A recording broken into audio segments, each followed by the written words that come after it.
Was I wrong for hiding asset from my wife?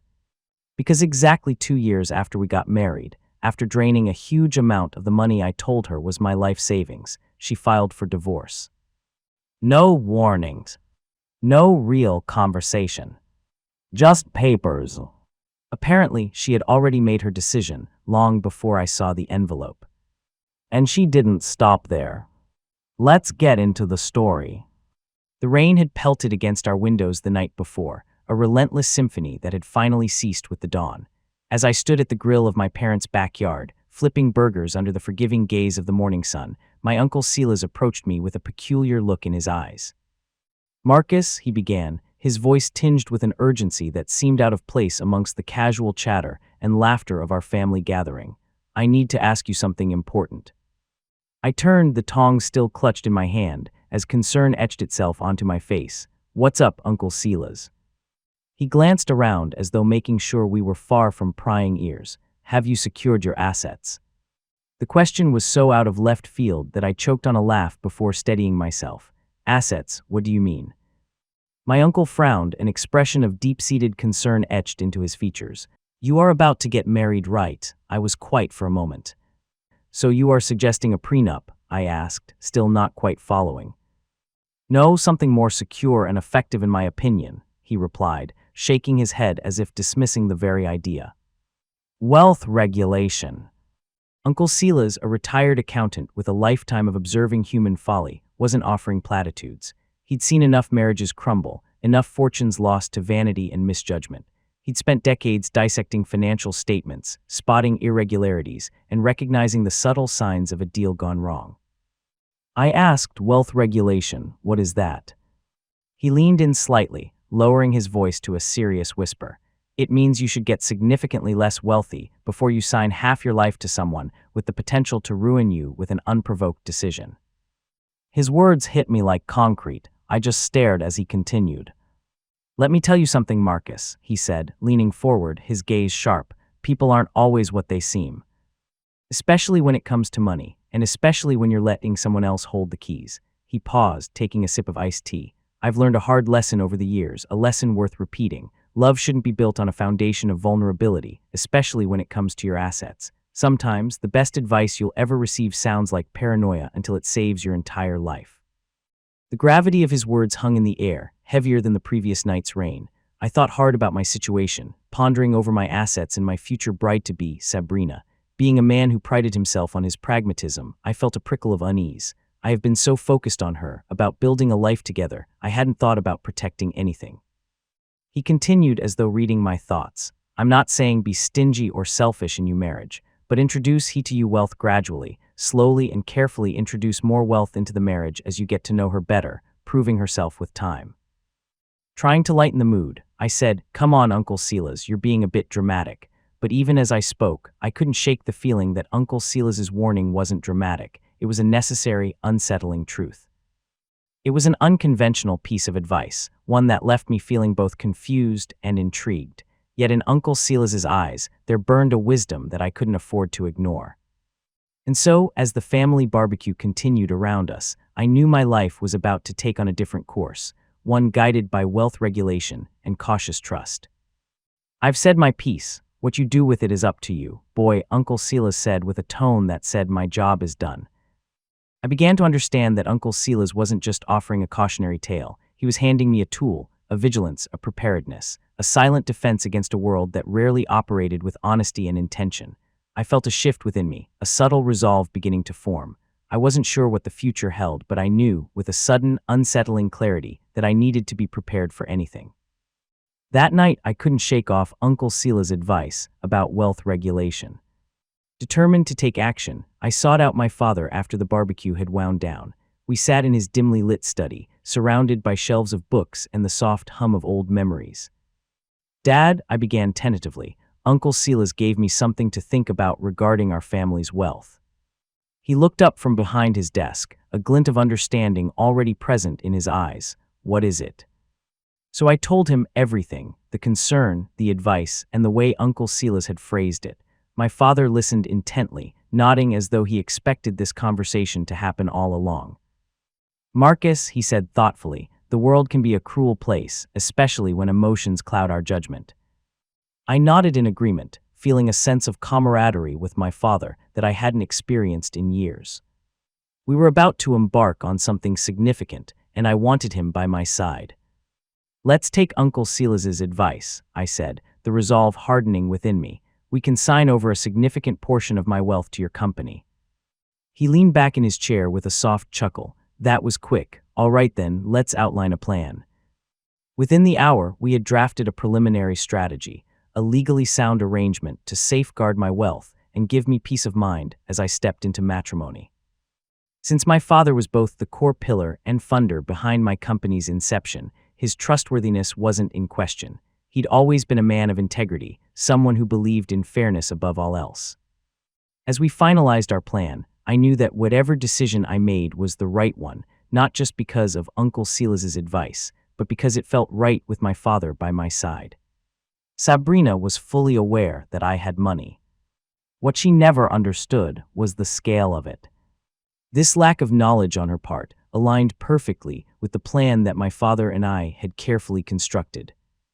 Long before the wedding, my father and I had quietly built layers between my visible lifestyle and the full extent of my wealth, not because we were paranoid, but because men in my family had learned a long time ago that public wealth attracts the wrong kind of loyalty. Thankfully, the previous year I had rented a modest 2-bedroom house closer to a new development project I was working on. That decision ended up fitting perfectly into the image we wanted to present. Comfortably wealthy, successful, but nowhere near filthy rich. The truth was far more complicated. The overwhelming majority of my assets, the portion that pushed me into generational wealth territory, had already been transferred into my father's corporate structure through entirely legal protections and holding systems. On paper, those assets no longer belonged directly to me, which meant they were completely insulated from anything connected to my marriage. What remained under my personal name was still substantial enough to look impressive to anybody outside our circles. Expensive dinners, luxury vacations, high-end gifts, investments, cash flow, more than enough to appear like a successful software entrepreneur living very comfortably. But it was only a fraction of the real picture. Enough to satisfy curiosity.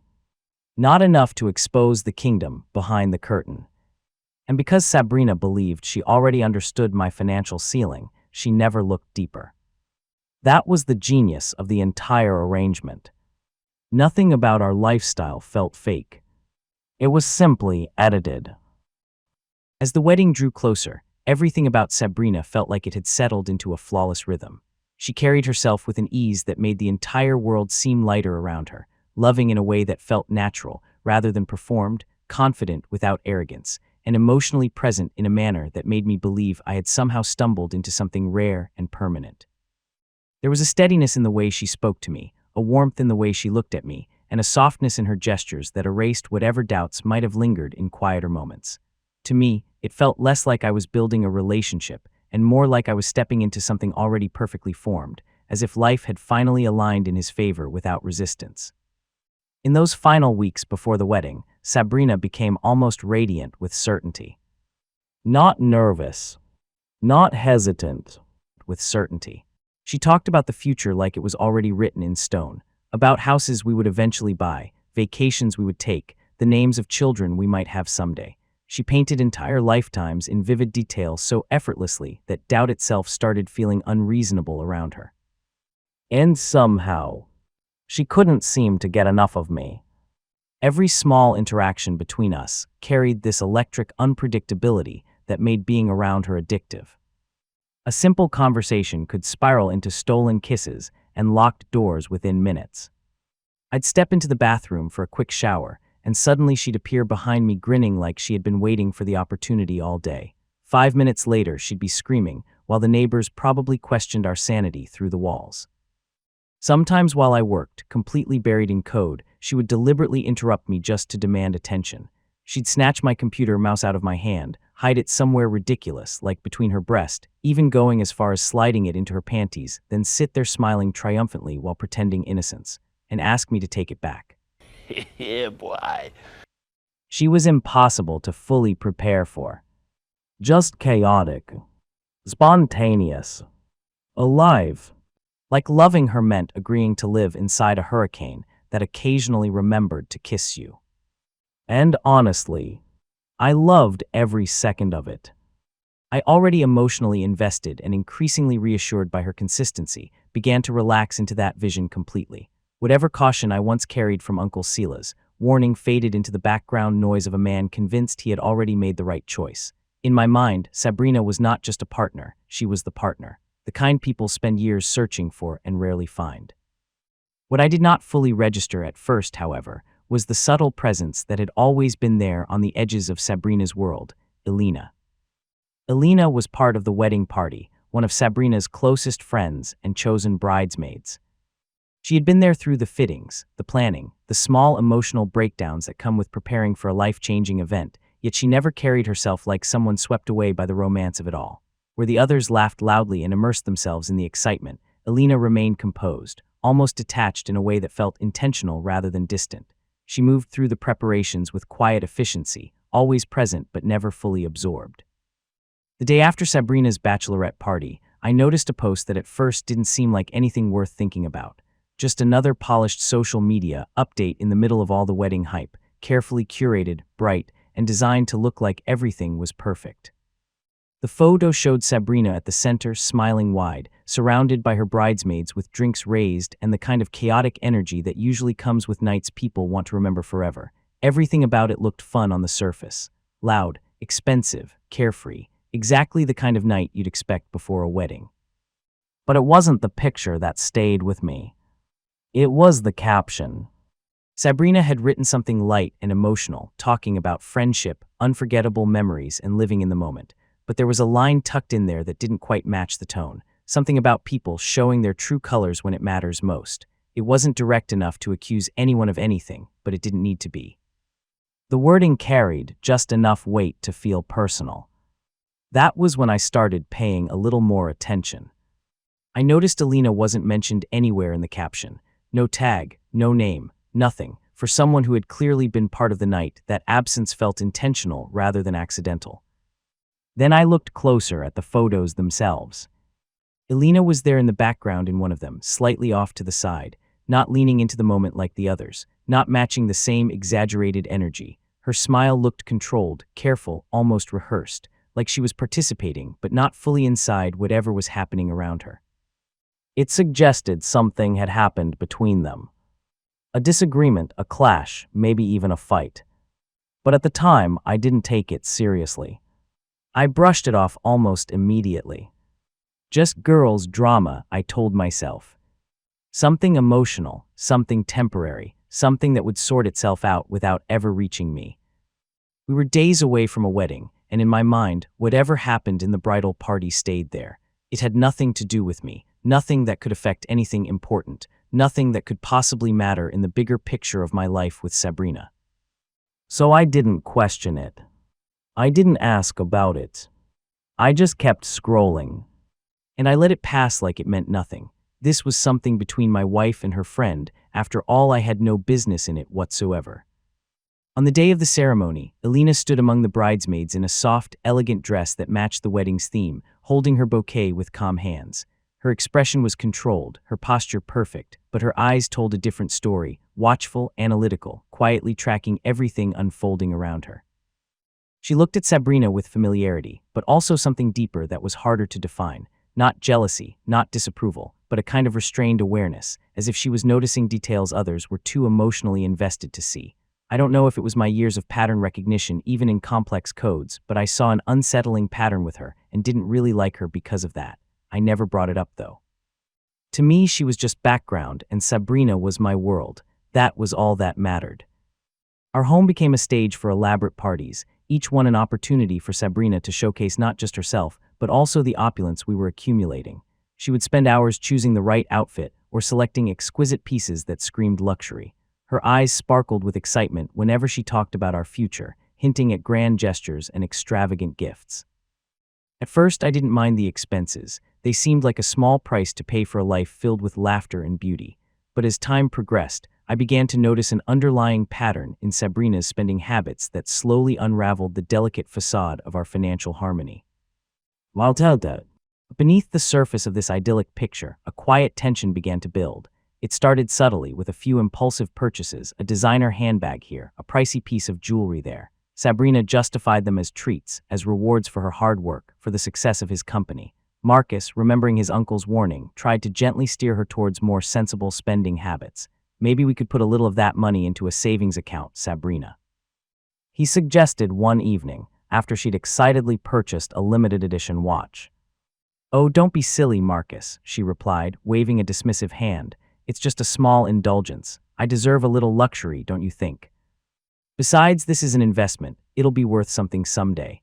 He tried to engage her in a conversation about budgeting, about long-term financial planning, but she quickly changed the subject, launching into a breathless description of her latest purchase and the admiring glances it garnered.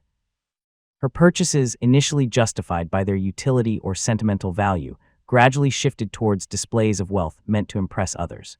She would freely splurge on designer clothes, showing no restraint in her spending, which made me increasingly concerned about our savings that were rapidly depleting. At least as far as she knew of my wealth. It's worth mentioning that these amounts weren't small. Though they only represented a part of my total assets, they were enough to make us appear quite affluent to others. However, their depletion happened at such a pace and in quantities I hadn't foreseen. Even if I had kept all of my wealth intact before the transfer, our expenses still surpassed what I would have expected based on her spending habits alone. The spending escalated, becoming increasingly erratic. It was like watching a carefully constructed dam slowly begin to crumble. There were the exorbitant dinners at trendy restaurants, the designer clothes, the expensive weekend getaways. Each purchase seemed to be an attempt to impress, a desperate need to validate and update her social media status. I tried desperately to bring our spending habits back into balance, attempting to reason with her about the importance of budgeting and living within our means. I pulled out spreadsheets, budgets, savings projections. I tried showing her the burn rate of our accounts. The trajectory terrified me. Even the visible portion of my wealth, the money she believed was my full net worth, was disappearing at a pace that made no logical sense. However, my attempts at financial discipline fell flat against her whirlwind of extravagant desires that refused to be tethered by mere fiscal responsibility. Sabrina's reactions ranged from dismissive laughter to hurt protests, each time escalating the tension between us. It was as if she couldn't comprehend why I would even attempt to question her choices or suggest we might need to economize. Every conversation about money ended with a bitter taste of unresolved arguments and further drift in our relationship. I realized that beneath the surface of Sabrina's affectionate gestures and dazzling parties, there lay a deeper issue, a void that was growing wider by the day. It became clear that her spending habits were not just a matter of extravagance, but also an attempt to fill this emotional vacuum with displays of wealth and social standing. "Sabrina, we can't keep living like this. We're running out of money," I said one evening, pointing to a graph showing the alarming rate at which our savings were dwindling. She responded with accusation of me being controlling and insecure. "You don't understand me, Marcus. You don't understand the pressure I'm under. I'm trying to build a life for us. The way we appear in public attract high-caliber jobs for you, and you're just trying to hold me back." I had no idea what nonsense she was talking about. "I work for a company. I'm on a payroll. What jobs are you even talking about?" I said, exasperated. "You are always thinking small, Marcus. That is your problem," that one stung, exposing the growing chasm between us. The sentence sat in my chest for days.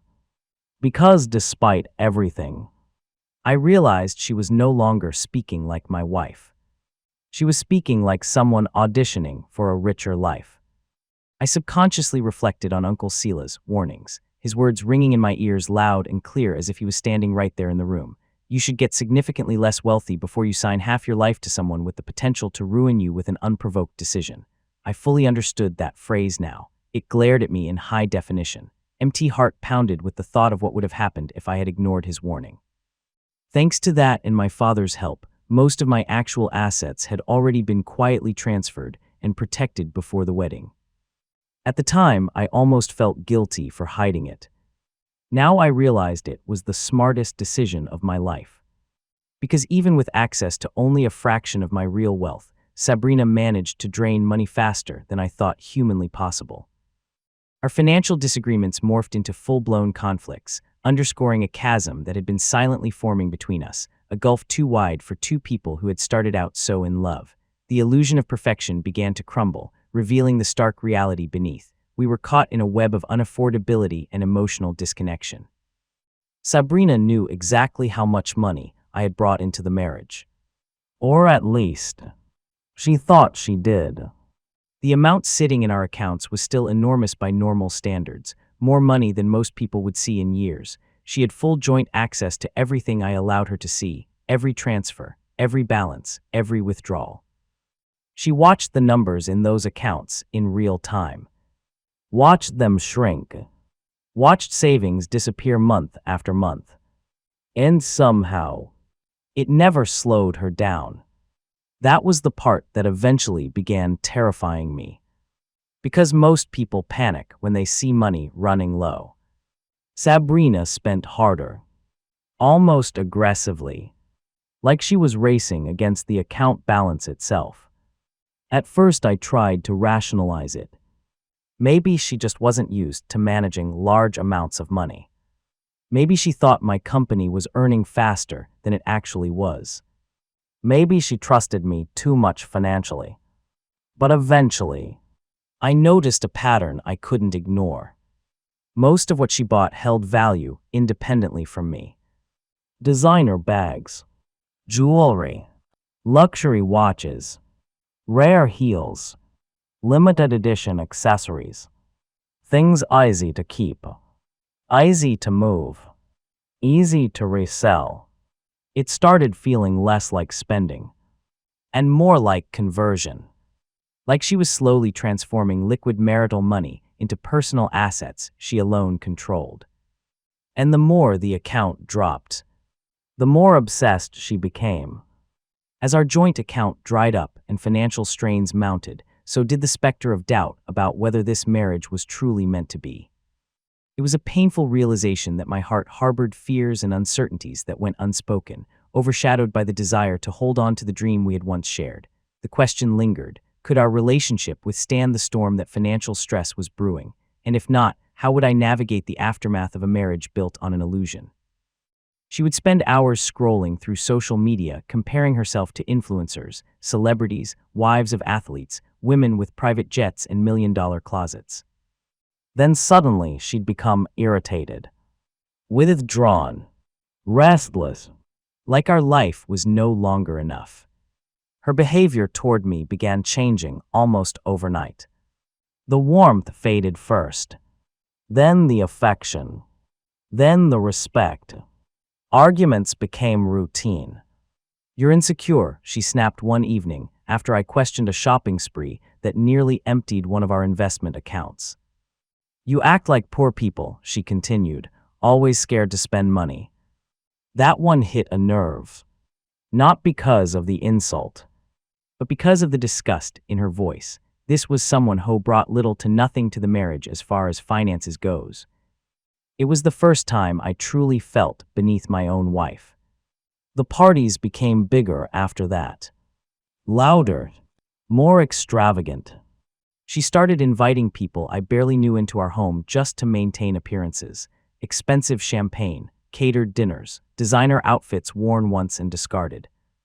I remember standing in our living room during one of her parties, watching strangers admire our apartment, while Sabrina soaked in the attention like oxygen. And for the first time, I felt completely alone inside my own marriage. Then came Richard. Looking back now, I sometimes wonder if Sabrina saw him as an opportunity the moment he walked into my life, or if she simply adapted the second she sensed weakness in what she believed was my collapsing financial situation. Either way, Richard changed everything. Officially, he had been appointed through an external management agency as the new operations manager at the tech company, where I worked publicly as a senior software developer. In reality, the company itself was one of several smaller branches, quietly connected to my father's larger business network. That arrangement had been deliberate, part of the wealth regulation strategy Uncle Silas and my father had helped me build before marriage. Richard himself didn't know any of that. As far as he knew, he worked for an independent tech company with a few anonymous investors and a board of directors who rarely appeared in person. He only interacted with middle executives and the agency that placed him there. My father had intentionally layered the structure that way to keep my true financial position hidden, even from people inside the company. And for a while, it worked. Until Sabrina met Richard. The first meeting happened at a company mixer I had reluctantly invited her to. She arrived wearing a fitted emerald dress that turned heads the second she stepped into the venue. Sabrina had always known how to command attention. She didn't simply enter rooms, she occupied them. Conversations slowed when she walked past. Men straightened unconsciously. Women glanced over instinctively. Richard noticed too. I saw it immediately. The lingering handshake. The extra smile. The way his eyes stayed on her a second too long. At first, I ignored it. Sabrina was beautiful. I was used to attention following her around like perfume. But then she started bringing him up constantly afterward. Richard is actually really smart. Your manager seems so driven. Honestly, he has leadership energy. It was subtle initially, harmless enough that calling it out would have made me sound insecure. Then she began inviting him into our lives. At first it was accidental. A dinner party where she suddenly mentioned she'd invited Richard because he seemed lonely. A weekend brunch where he conveniently happened to be nearby. A wine tasting event where she insisted networking was important for my career. And somehow Richard was always there. Always smiling. Always relaxed. Always just a little too comfortable in my house. I started noticing things that disturbed me. He laughed too hard at Sabrina's jokes. She touched his arm too casually. Their conversations carried an intimacy that didn't belong between a married woman and her husband's boss. Inside jokes started forming. References I wasn't present for. Moments where they would look at each other and laugh, while I sat there feeling like a guest in my own marriage. One night after Richard left our house around midnight, following one of Sabrina's small gatherings, I finally confronted her. You're getting way too close to him. She looked up from her phone slowly. What? I said you're getting too close to Richard. Immediately her expression hardened. Oh my God, Marcus, are you serious right now? Yes, I'm serious. He's my boss, Sabrina, not yours. You have no business being this close to him. She laughed. Not nervous laughter. Dismissive laughter. The kind designed to make you feel small for even speaking. You sound insecure. That's not the point.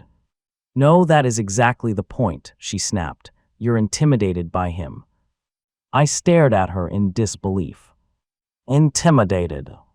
Yes, Richard is confident, successful, connected. He actually understands how high-level people operate. That one stung more than I expected. Because underneath her words was something uglier. Comparison. She had started measuring me against him. And I could feel myself losing. I tried remaining calm. Sabrina, this isn't appropriate. Married women don't build this kind of relationship with another man. She rolled her eyes dramatically and stood up. Maybe if you stopped obsessing over spreadsheets and money problems all the time, you'd understand normal human interaction. Money problems. That phrase echoed in my mind long after she walked away. Because she knew exactly how much money we supposedly had left. Meanwhile, Richard's presence in our lives kept growing. Soon he wasn't just attending events. He was texting Sabrina directly, calling her, sending memes, reacting to her stories online within minutes. Sometimes I would walk into the room and watch her smile at her phone before quickly locking the screen. And every instinct inside me started screaming. The final straw came during a company charity gala. I was across the venue, speaking with one of the developers when I looked over and saw Sabrina standing beside Richard near the bar. Too close. Way too close. She was laughing with her hand resting on his chest while he leaned down into her ear. Not casual. Not friendly. Intimate. My stomach turned, The disrespect was blatant now. Perhaps it was because she thought she had found someone with more potential than me, and I was too weak to do anything about it. Or she thought I was bled dry, and she needed to move on and was fishing for a reason. That night on the drive home, the silence inside the car felt poisonous. Then I finally asked the question I had been avoiding for months. "Are you sleeping with him?" The silence that followed told me everything before she even answered. Sabrina didn't look shocked, didn't look offended, didn't even look angry that I had asked. She just stared out through the windshield at the glowing city lights sliding past us while one perfectly manicured finger tapped lazily against the car door. Then slowly she smiled. Not warmly, not nervously, coldly, like something inside her had finally stopped pretending. "You will see me." That was it. Not a denial. Not a confession. Just 3 words delivered with such chilling disregard that it felt less like a response and more like a threat. "A promise." Something about the way she said it made my chest tighten. It was as if she had traded away every ounce of guilt, every trace of humanity, just to say that line with maximum cruelty. And strangely enough, I smiled. Not because I found it funny, but because in that exact moment, something inside me finally broke free from denial. The rest of the drive home passed in absolute silence.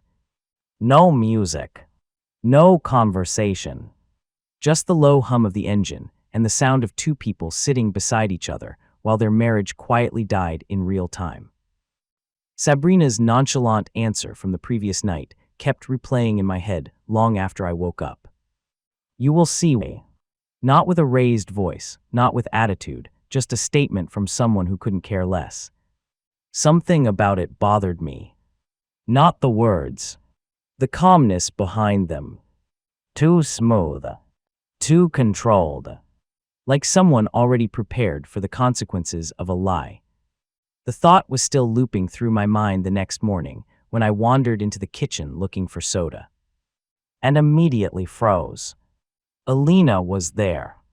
I hadn't known she was in the house, which unfortunately meant I had walked in wearing nothing but a tank top and loose boxer shorts hanging dangerously low on my waist, my body still carrying all the unapologetic evidence of a man who had only been awake for 10 minutes. Half awake, half hard, entirely unprepared for company. Elina looked up at the exact wrong moment and nearly choked on the juice she was drinking. She coughed into her fist violently before catching herself, trying very hard, very unsuccessfully, to drag her eyes away from my groin.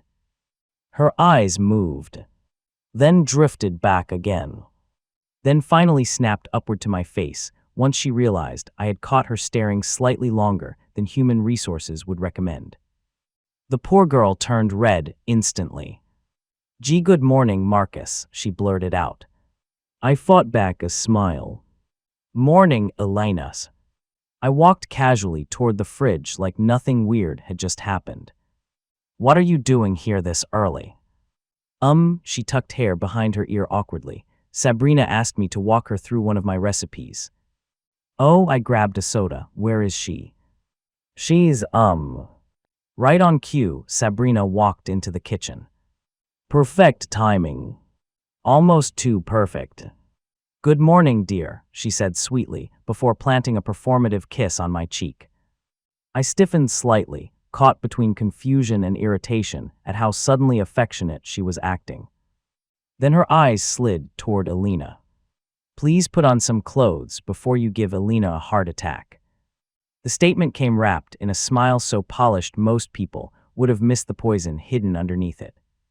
But I felt it instantly. Elina immediately turned toward the sink, clutching her glass with both hands while pretending to focus very hard on drinking juice she clearly wasn't tasting anymore. Judging by action, I knew she felt it too. I sighed internally, then left the kitchen before whatever weird emotional warfare was happening in there infected me too. A few minutes later, I was sprawled across the living room sofa, talking to Seth over the phone while scrolling through code on my laptop. Apparently, their primary backend server was imploding. Again, I'm not in your company anymore, I said calmly. Handle it. Marcus, are you nuts? Seth snapped through the speaker. This is serious. We'll lose major clients if this isn't fixed immediately. Not my problems. What are you talking about? It literally is your company. I instantly covered the mouthpiece and glanced toward the kitchen. Yo, I hissed quietly, keep your voice down. This is not funny, Marcus. Then I heard it. A noise from the kitchen. At first I thought I imagined it. Then it came again. Clear this time. Elena's voice. Completely uncontrolled. Bitch, please, you are the worst kind of friend anybody could ask for. I froze. Seth was still ranting through the phone, but my attention had shifted completely now. Sabrina said something in response that I couldn't fully hear. Whatever it was, it sent Elina completely off the cliff. You're shameless. More muffled voices. Backstabbing whore. Something hit the counter loudly. I sat up slowly now, trying to make sense of fragments, trying to understand what exactly could make sweet, awkward Elina sound this furious. I caught bits and pieces. Vague, disgusting, styling, but nothing complete enough to fully understand the fight. Part of me wanted to step in. The smarter part of me knew better than to insert myself into female emotional warfare without context. So I stayed exactly where I was, listening. Then suddenly, Elina stormed out of the kitchen, and I swear I had never seen her look like that before. She wasn't just angry. She was seething. Her entire body looked tense, with years of suppressed emotion finally slipping loose all at once. She stopped several feet away from me, looked directly into my eyes, long enough for me to realize immediately. The argument had been about me. Then she spoke. Ask your wife where she and your boss were 3 days ago. My chest tightened instantly, because that was the exact same argument Sabrina and I had the previous night. And she had looked me dead in the face and said, "You'll say." Elina dragged me back into the moment before my thoughts could spiral further. Ask her what she asked of me just now. Then her expression shifted. Not anger. Something sadder. Like she was looking at something she desperately wanted to protect, but no longer believed belonged within her reach. Then she dropped the bomb. Guard your throat, Marcus. I frowned. What? You're living with a succubus. Then she stormed out before I could react. The front door slammed behind her, and silence swallowed the house. I blinked slowly. What the actual hell did she just say? Because that wasn't something you casually say about another man's wife. Not inside his own house. Not loud enough for the wife to hear. Not unless you were fully prepared to burn the bridge, the river beneath it, and the entire forest nearby. Even Seth had gone quiet on the phone. What the hell was that? He asked carefully. That, I muttered while staring toward the hallway, is a fantastic question. I stood up slowly and walked back into the kitchen. Sabrina was standing near the sink, pouring the remaining juice from Elina's glass over her own hand from high above like some bizarre act of disrespect. Like Elina would somehow spiritually feel insulted from outside the house. The second I saw Sabrina's expression, I knew immediately she had been the aggressor. What was that about? I asked carefully. Girl problems. She didn't even look at me. Just casually rinsed the glass. That sounded a little beyond girl problems. She shrugged. Elina has always been emotionally dramatic. The way she said it irritated me instantly. Cold. Dismissive. Practiced. She mentioned my boss, I said carefully. Sabrina shrugged without even looking at me, acting like the statement meant absolutely nothing. Why? I asked. That single word finally set her off. Why? She snapped, spinning toward me. Why? Because I'm tired, Marcus. She laughed bitterly, throwing her hands in the air dramatically. Tired of this marriage, tired of pretending everything is fine, tired of your paranoia. Maybe you should go after her and ask her yourself, since apparently everyone else in this house matters more than your wife. I stayed quiet. Didn't interrupt. Didn't react. I just watched. And listened. Because when people panic, they usually start digging their own graves with their mouths. Sabrina kept going. Honestly, why am I even in this marriage anyway? There it was. Not sadness. Not frustration. Resentment. And worse, carelessness. The kind that slips out when somebody already has one foot outside the relationship. Still, I said nothing. That seemed to irritate her even more. She was waiting for me to explode. To defend myself. To accuse her. To give her a fight she could redirect and weaponize later. But I'd spent too many years around corporate negotiations not to recognize bait when I saw it. Eventually she scoffed loudly, grabbed her phone off the counter, and stormed out of the kitchen when she realized I wasn't taking it. The moment I heard the bedroom door slam upstairs, I reached for my phone and called my lawyer, Cassandra White. The line rang twice before she answered. Marcus. I stared quietly toward the hallway Sabrina had disappeared into. Then calmly said, I think it's time we prepared for war. You mean an execution, Cassandra corrected calmly. There was no humor in her voice. Just cold, professional clarity. I went quiet. The way she said it made my stomach tighten. Not because it sounded aggressive, but because it sounded calculated. Like she had already mentally arranged the pieces on a board I didn't even realize we were standing on yet. Upstairs, I could still hear faint movement from our bedroom. Drawers opening, closing, Sabrina moving around like nothing had changed. Meanwhile, my lawyer was already speaking like the marriage had entered its post-mortem stage. Cassandra continued calmly. At this point, we're no longer discussing insecurity or emotional misunderstandings. We have behavioral patterns, witness overlap, suspicious movements, financial inconsistencies, and now verbal confirmation tying your wife repeatedly to the same individual. I rubbed my forehead slowly. Hearing it summarized that clinically somehow made everything feel even worse. I leaned back into the couch silently. The house suddenly felt colder than it did 10 minutes ago. You still there? She asked. Yeah. Then after a pause, I muttered quietly. I think I already know the answer. I just didn't want to be right. Cassandra's tone softened slightly for the first time. That's usually how betrayal works.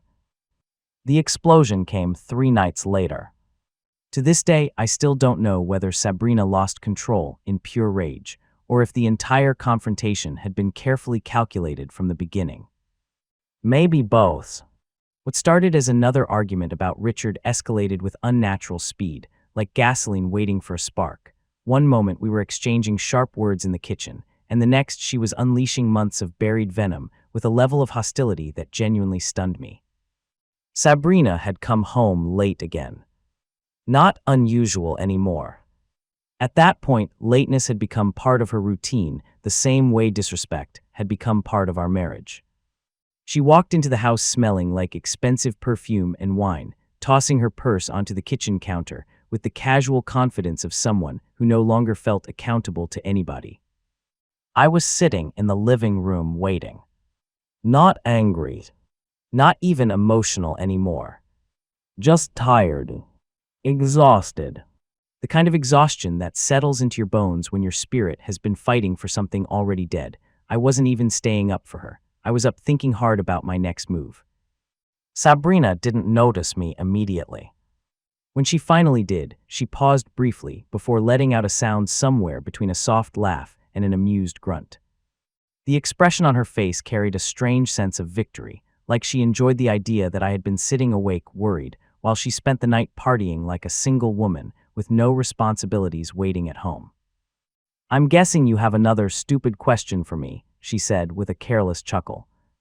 She swayed slightly as she spoke, her balance just loose enough to reveal she had been drinking heavily. The way she leaned against the doorway reminded me more of someone stumbling out of a reckless college party than a married woman coming home to her husband. I stayed silent for a few seconds. Not because I didn't know what to say, but because something inside me had already started emotionally disconnecting from her. Then I finally asked quietly, "Were you with Richard?" At that point, it barely sounded like the question of a hurt husband anymore. It sounded more like a man calmly gathering evidence for a case he already knew the outcome of. That made her pause. Only for a second. Then a faint smile spread across her face before she walked casually toward the wine cabinet like the conversation bored her. "You know what your problem is, Marcus?" she asked while pouring herself a glass. I said nothing.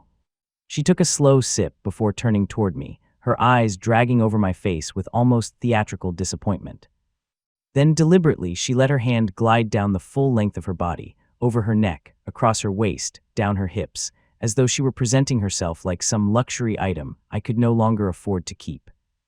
"You were never enough to handle this." The words landed with chilling precision. Not emotional. Not impulsive. Calculated. Cold enough to make the room itself feel smaller. And the terrifying part wasn't even the insult. It was the certainty behind it. The way she spoke made one thing painfully obvious. In her mind, our marriage had already died long ago. I was just the last person being informed. Oddly enough, I smiled. A small one. Tired. Almost relieved. "I figured that out a little too late," I said quietly. Then after a short pause, I added, "About 18 months too late." The moment the words left my mouth, something inside me mentally detached from her. I can't fully explain it, but it felt like watching the final thread holding us together snap in silence. Sabrina scoffed loudly. Then suddenly her expression twisted, almost like forced indignation had taken over her body. "You have some nerve," she said, disgust dripping from every syllable as though I had committed some unforgivable offense simply by speaking. I frowned slightly. "You think you did me some kind of favor by marrying me?" The venom in her voice caught me off guard. "No," she snapped suddenly, spinning around toward me. "No, let's actually talk about this tonight." Something changed in her face. The mask slipped, and for the first time since the day I met her, I saw genuine contempt in her eyes. Not irritation, not frustration, contempt, pure venom. "You want honesty?" she asked coldly. "Fine."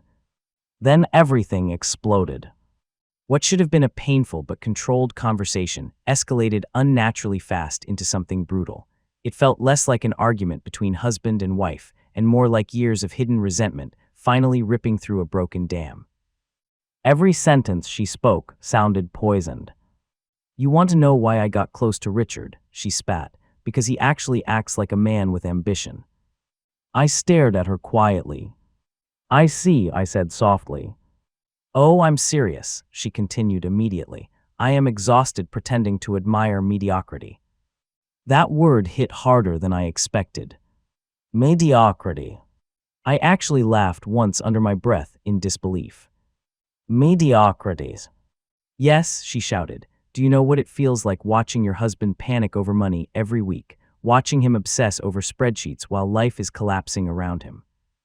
My chest tightened instantly. Life was collapsing because you were spending money like water. She laughed bitterly. "And whose fault is that? Yours," she fired back. "You sold me dreams, Marcus. You made me think we were building a future." "We were building one." "No," she snapped viciously. "You were surviving one." Silence crashed between us. Heavy. Violent. Then she delivered the sentence that finally shattered something deep inside me. "Richard showed me what real success looks like." I physically felt my stomach turn. Not because she chose another man. Not even because she admitted it so openly. But because of how little remorse she had while saying it. 18 months. That was how long our marriage lasted. I stood there watching this woman spit hatred at me like I was her lifelong enemy. I could barely connect her to the woman I fell in love with. In just 18 months. Sometimes I still sit back and think about that number in disbelief because the woman I met had felt like an angel sent directly into my life. She was warm when we dated, supportive, affectionate, the kind of woman who held your face when speaking to you, the kind who remembered small things about you, the kind who made you believe love had finally found you. I genuinely believed we loved each other. Because when we met, she had been an angel. Warm, supportive, affectionate. The kind of woman who made ordinary days feel important. The kind who looked at you like you mattered. I genuinely believed we were in love. Real love. The kind people build families around. But now I stood there realizing maybe I had been alone in that belief the entire time. The affair wasn't even the worst part anymore. It was the disrespect, the coldness, the emotional detachment. The way she dismantled our marriage with the same energy someone uses to cancel a subscription they no longer need.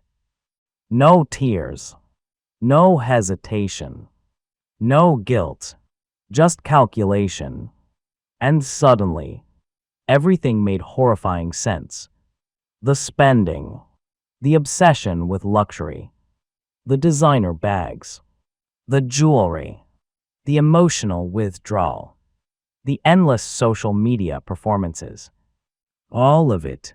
It hit me in one brutal wave of clarity. Sabrina had been watching our shared accounts drain in real time while quietly preparing her exit strategy. Almost like she had been converting as much marital money as possible into personal assets before abandoning the ship completely. Now standing in that kitchen, watching the venom pour out of her mouth, it felt like I had somehow married an entirely different person wearing Sabrina's face. All my worries about the dwindling savings suddenly became irrelevant. The financial stress, the carefully hidden assets, the balancing act my father and Uncle Silas had warned me about. None of it mattered in that moment. Because the real devastation wasn't financial. It was realizing that the love I thought was protecting me might never have existed at all. Apparently, I had been in that marriage alone. Then came the final blow.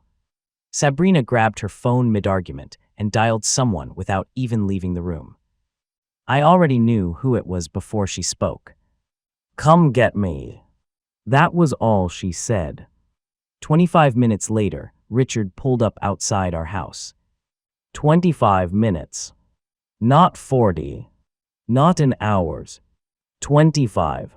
Like he had already been waiting nearby. Like contingency plans had already been discussed long before that night. I stood frozen near the living room entrance as headlights poured through the windows.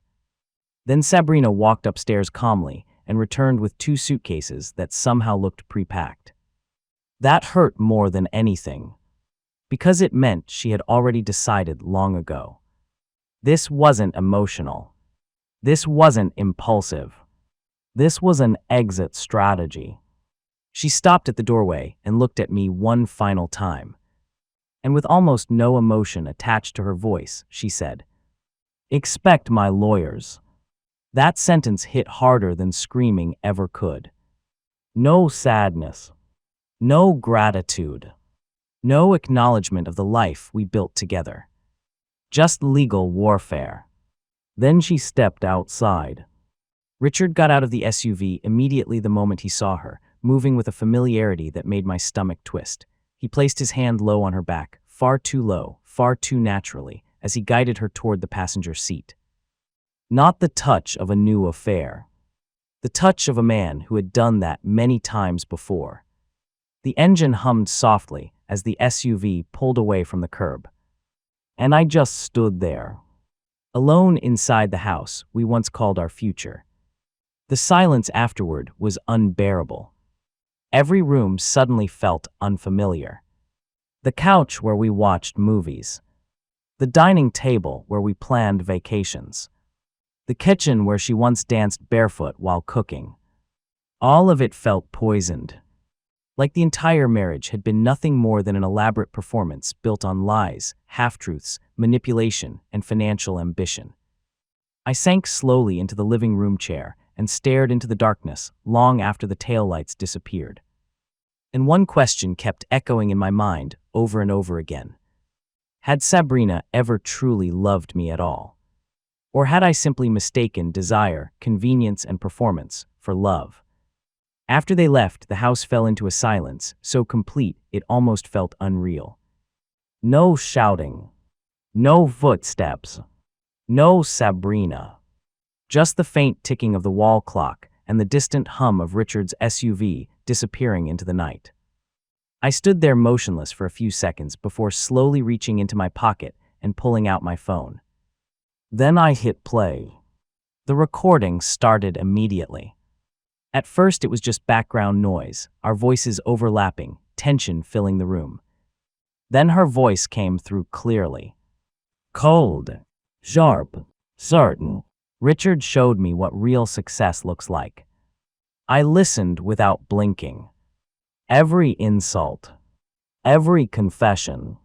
Every ounce of contempt she poured into that conversation echoed back through the speaker with perfect clarity, including the parts where she openly mocked my mediocrity, including the parts where she admitted emotionally checking out of the marriage, including the parts where she practically confirmed the affair without hesitation. I stopped the recording halfway through, not because I couldn't handle hearing it, but because I had already heard enough. Slowly, I forwarded the entire file to someone. Then I locked the phone and placed it face down on the table. After that, I walked over to the wine cabinet. The same cabinet Sabrina had dramatically poured herself a drink from minutes earlier while dismantling our marriage. I grabbed the bottle she used, poured myself a glass, then returned to the exact same spot where she had found me sitting earlier that night. And finally, I leaned back. For the first time in months, my mind felt strangely quiet. Not peaceful, not happy, but clear, painfully clear. A small, uncontrollable smile tugged at the corner of my mouth. Because beneath all the betrayal, beneath the humiliation, beneath the anger and heartbreak, one realization had finally settled into place. Uncle Silas had been right about everything. The divorce process was almost unsettling in its simplicity. No courtroom theatrics, no emotional breakdowns, no last-minute pleas to salvage what had already decayed beyond repair. Just the signatures. Cold conversations. Lawyers sliding documents back and forth like they were closing out a routine transaction, not dismantling two lives that had once been carefully built on promises. And beneath all of it sat a quiet, dangerous irony. Two people across the table, each absolutely convinced they were the one walking away victorious. In the end, that was the only thing Sabrina and I still shared. We both believed we knew something the other didn't. The process began less than 2 weeks after she left with Richard. Sabrina entered negotiations with a calm, almost effortless certainty, the kind that comes from believing the next chapter is already secured. Richard's influence lingered even when he wasn't present. You could hear it in her tone, see it in her posture, feel it in the way she refused to engage with anything emotional. She didn't fight for memories. No photographs. No sentimental objects. No hesitation over shared fragments of a life most people would struggle to let go of. She wanted something else entirely. Speed, efficiency, a clean exit. Because in her mind, she wasn't losing anything. She was upgrading. And I let her believe it. I played my role exactly as intended. The exhausted husband. The software developer with declining stability. the man quietly slipping under the weight of emotional strain and supposed financial mismanagement. I allowed her to see what she expected to see. Shrinking accounts, controlled depletion, a carefully maintained illusion of pressure closing in from every direction. All of it unfolding exactly as my father and Uncle Silas had planned. To Sabrina, I was a man running out of runway, and she had no intention of staying aboard a failing flight. What she never realized was the simplest truth of all. She never saw the full system. The real assets hidden within my father's holding structure were untouched. Legally insulated, structurally separated, wrapped in layers of corporate architecture she never thought to question because she never believed she needed to. To her, the visible accounts were the empire, and she watched them blade in real time, under her own decisions, under her own assumptions. So when the settlement arrived, it came quickly, almost too cleanly. She took what she could see, the remaining visible funds, a few luxury items, enough liquidity to transition smoothly into her new life with Richard. Then she signed. No forensic audit, no deeper investigation, no insistence on tracing anything beyond the surface. Nothing, because people rarely search for buried treasure when they believe they've already found a better island. Richard, on the other hand, looked like a man who had just conquered something meaningful. I still remember his expression the day it ended.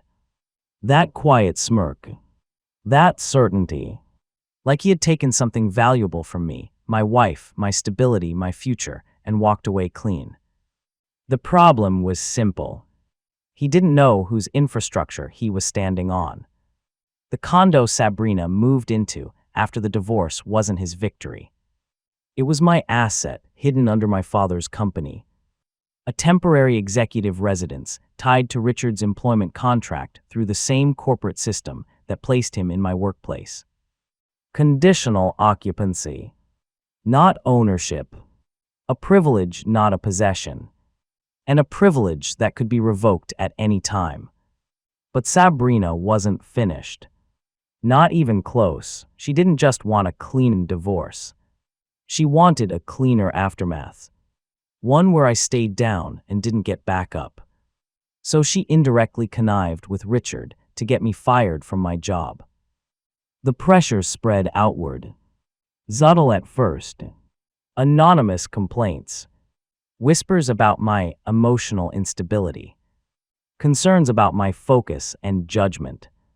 Then it escalated. Richard, now conveniently positioned within my professional chain, became unusually attentive to every accusation. Every minor issue became a pattern. Every delay became evidence.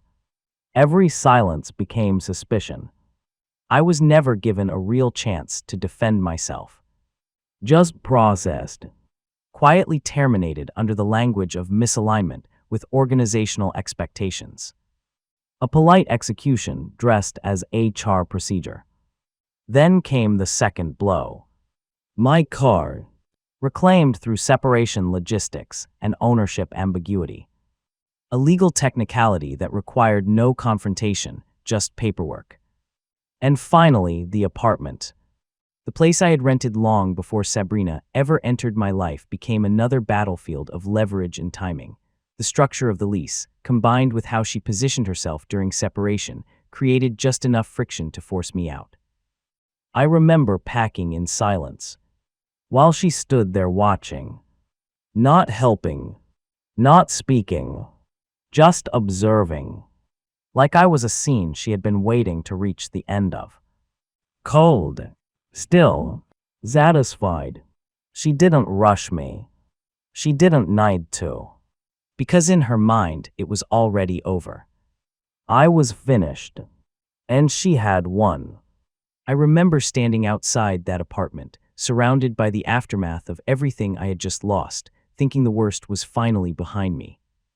The papers were signed. The lawyers had disappeared back into their professional worlds. It should have been closure. Instead, it felt like silence before something sharper.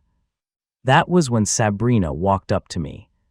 Not angry, not emotional, almost detached, like I was no longer a husband, just a leftover detail. Then she said something that didn't belong in any version of reality I could immediately accept. "You know what, Marcus," she said, her voice disturbingly calm, "I should thank you. You helped me discover my worth." A pause, then a smirk. "Maybe you should call Elina. That bitch probably been dripping wet waiting for you for 5 years anyway." She scoffed at the end of it, like she had just said something amusing rather than something corrosive. The words didn't land like an insult, they landed like a glitch in logic. I remember blinking slowly, my mind refusing to accept the sentence as real. In everything that had led me here, I had never heard Sabrina speak like that, not once. It didn't even sound like language that belonged to her. For a brief moment, I genuinely questioned whether I had misheard her. I even tried to correct it internally, as if logic alone could reshape what had just been said. Then she added almost casually, like she was stating something obvious, "She probably masturbated herself dry for 5 years, with your picture on her wall refusing to move on with anybody. That's the kind of pathetic devotion that suits you," she added casually. "Not people like me who know their worth. Take it as advice and go for her. A parting gift, if you will. You can thank me later." That time I was completely thrown off.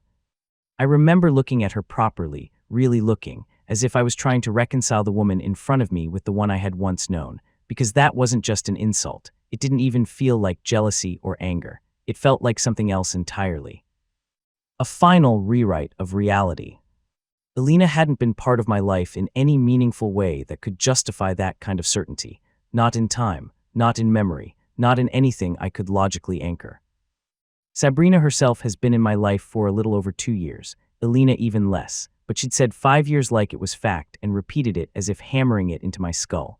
On top of that, she said, "Move on," like I belonged naturally in the conversation. I answered simply, "Thank you for the advice, I'll keep that in mind." The silence that followed shifted something in her expression. For a second, she couldn't tell if I was serious or if I had missed the point entirely. Then she recovered. "Well, whatever helps you sleep." And just like that, she let it go, as if it no longer mattered. I watched her leave with Richard in a luxury SUV, the door closing on a version of my life I was no longer part of. She didn't look back. Not once. And for a while, I convinced myself it was just noise. The final bitterness of a divorce that had already ended. Nothing more. Much later, as I replayed everything in my mind, I remembered something I had long dismissed without a second thought, the first time I ever met Elina. It had been on what Sabrina called our 5th date. She insisted on taking me to an expensive restaurant, the kind of place that advertised exclusivity more than comfort. I paid, as I always did, not that it ever mattered. At that point in my life, the visible expense was meaningless. The deeper financial reality made places like that feel like nothing more than routine transactions. I had VIP-linked accounts anyway, systems that would have charged me whether I touched the menu or not. That night, Sabrina arrived with someone she casually introduced as a friend she wanted me to meet. That friend was Elina. The moment Elina saw me, something in her changed. Not outwardly dramatic, not obvious to anyone not paying attention, but I noticed it. A flicker, a brief disruption in her composure. Her face went slightly pale, her posture tightening as if she had walked into a situation she wasn't prepared for. Throughout the entire dinner, she said very little, almost nothing. She responded when spoken to, but her answers were short, measured, detached, like she was physically present but mentally positioned somewhere just outside the table. At the time, I dismissed it completely. I told myself she was shy, maybe uncomfortable in new environments, maybe just not the social type. It never occurred to me to look deeper. Back then, it was just another dinner. Just another night. Nothing more. However, I couldn't help but notice she wasn't just distant from the conversation. She was actively trying to disconnect, and though I could see pain in her eyes. Just another quiet detail in a life I didn't think I needed to analyze deeper. Just another face at the table. Something forgettable. Or at least I thought it was. After the divorce, things became quiet for a while. Not calm, just silent. Sabrina flooded social media with glimpses of her upgraded life, expensive dinners, luxury vacations, photos beside Richard with captions about peace, growth, and finally choosing herself. People online ate it up. The brave survivor. The woman who escaped struggle. The woman who leveled up. Meanwhile, I disappeared into the background completely. No posts. No explanations. No public defense. I simply stayed silent and restructured my finances quietly. Not my real wealth. That had never been touched. The true assets still sat safely inside my father's company, exactly where Uncle Sila's strategy had placed them years earlier, protected under corporate layers, legal barriers, and an undisputed will that guaranteed everything would eventually return fully to me no matter what happened. No, what I was rebuilding now wasn't my real wealth. That had never truly disappeared. What I was rebuilding was the marital version of myself. The financial identity Sabrina had known. The visible life I had constructed during the marriage. And strangely enough, the entire arrangement had changed me permanently. Uncle Silas called me for the first time in weeks, shortly after the divorce finalized. Not to mock me. Not to say I told you so. Men in my family rarely wasted time on things like that. By that point, reality had already done the talking for them. He called for one reason only. To warn me again. Don't reclaim everything immediately, he said calmly, and don't try to get revenge by proving you had money all along. He spoke with the certainty of someone who had watched men make that exact mistake before. That kind of triumph lasts 5 minutes, he continued. Then you spend the next 5 years fighting legal battles with a bitter woman determined to drag you through every court she can find. He stated it so plainly, it sounded less like advice and more like established law. Make it look like you rebuilt yourself slowly. Ironically, I already understood. Completely. For the first time in my life, I finally understood why the older men in my family structured their lives the way they did. Why my father separated ownership. Why Uncle Silas distrusted emotional financial merging. Why wealth in our family moved quietly instead of emotionally. I was awake now. Fully awake. Understood, I replied simply. And that was the end of the conversation. Even after everything collapsed, I realized something important about myself. I would probably never combine wealth completely with another person again. Not immediately. Not blindly. Not just because emotions felt real in the moment. Any future relationship would happen gradually. Separate structures first. Shared access later. Trust proven over time through consistency, discipline, behavior, and character. Not because I had become fearful. And not because I had become bitter. Just experienced.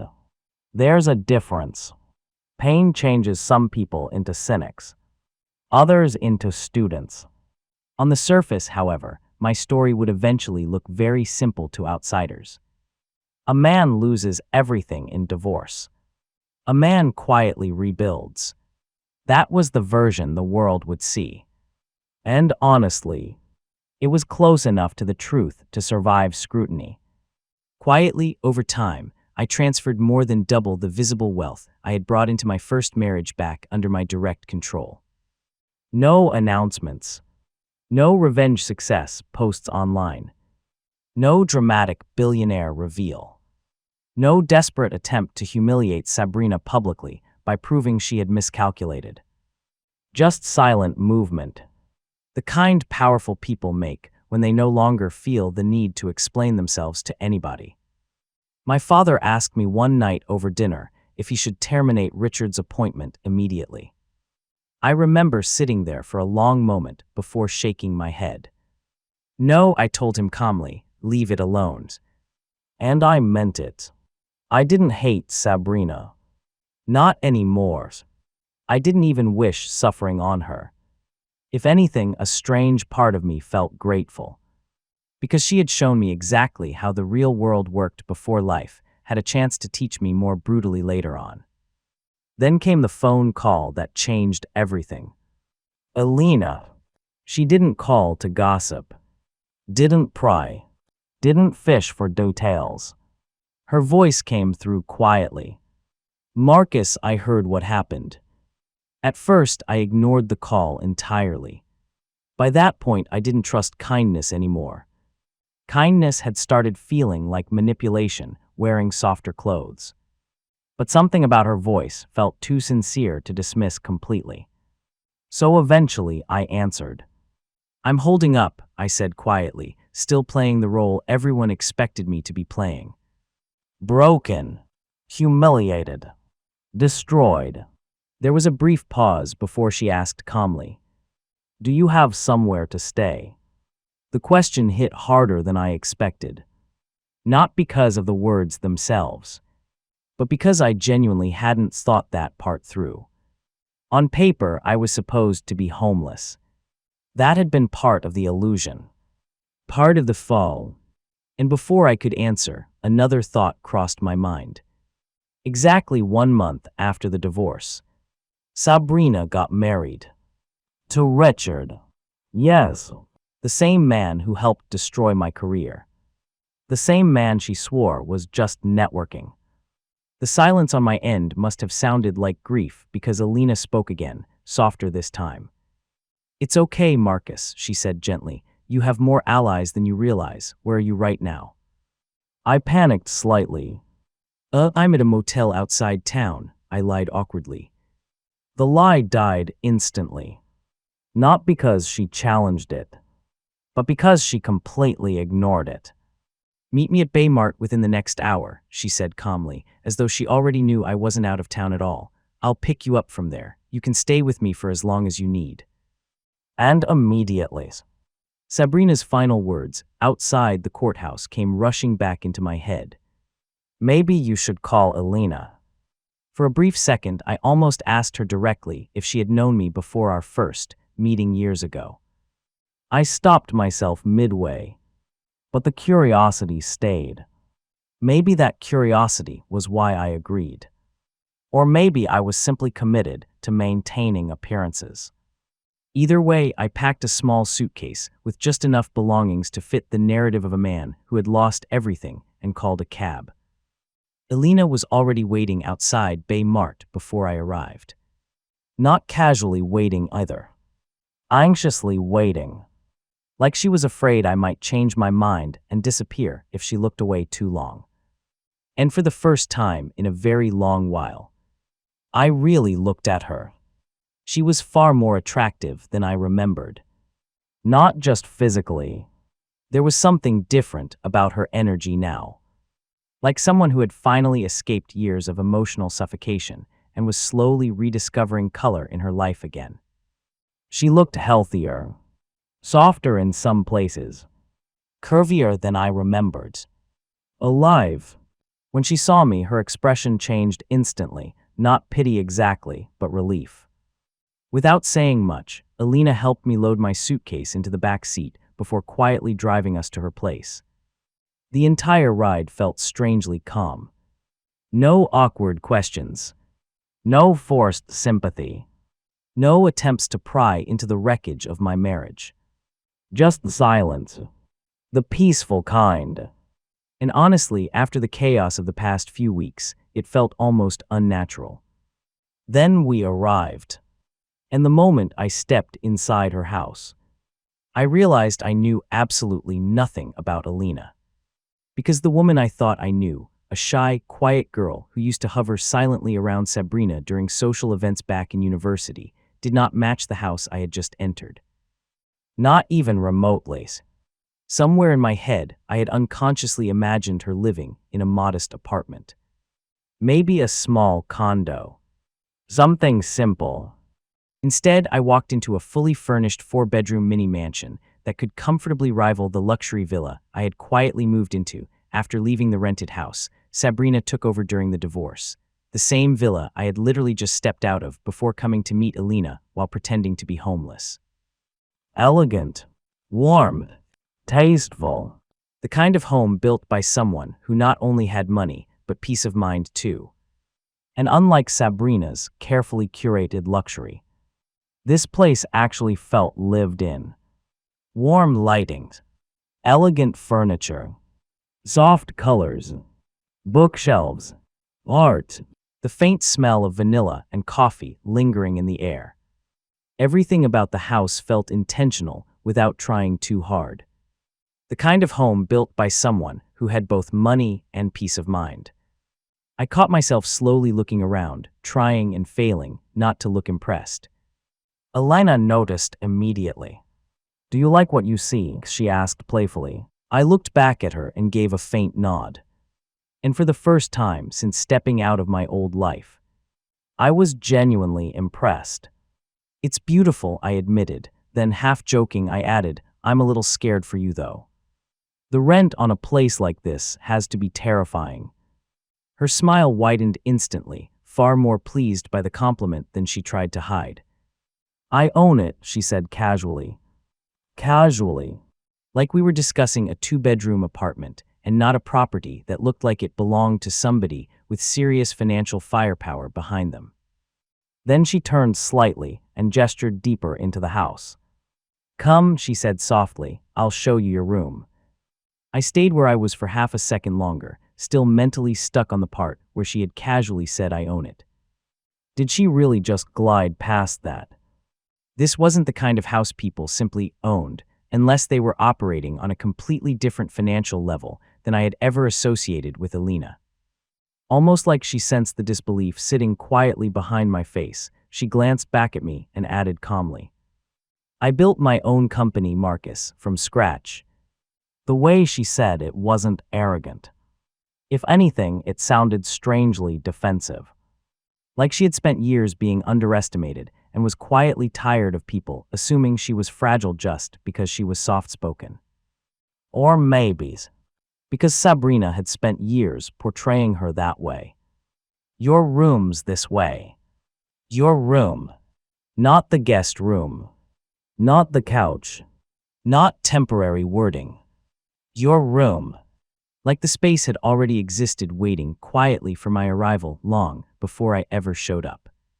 And once again, Sabrina's disturbing final comments replayed in the back of my mind. Elina went to prepare dinner while I took an entirely unnecessary second shower for the night. Not because I needed to. Because my mind wouldn't shut up. By the time I came downstairs, the smell of food had already filled the house.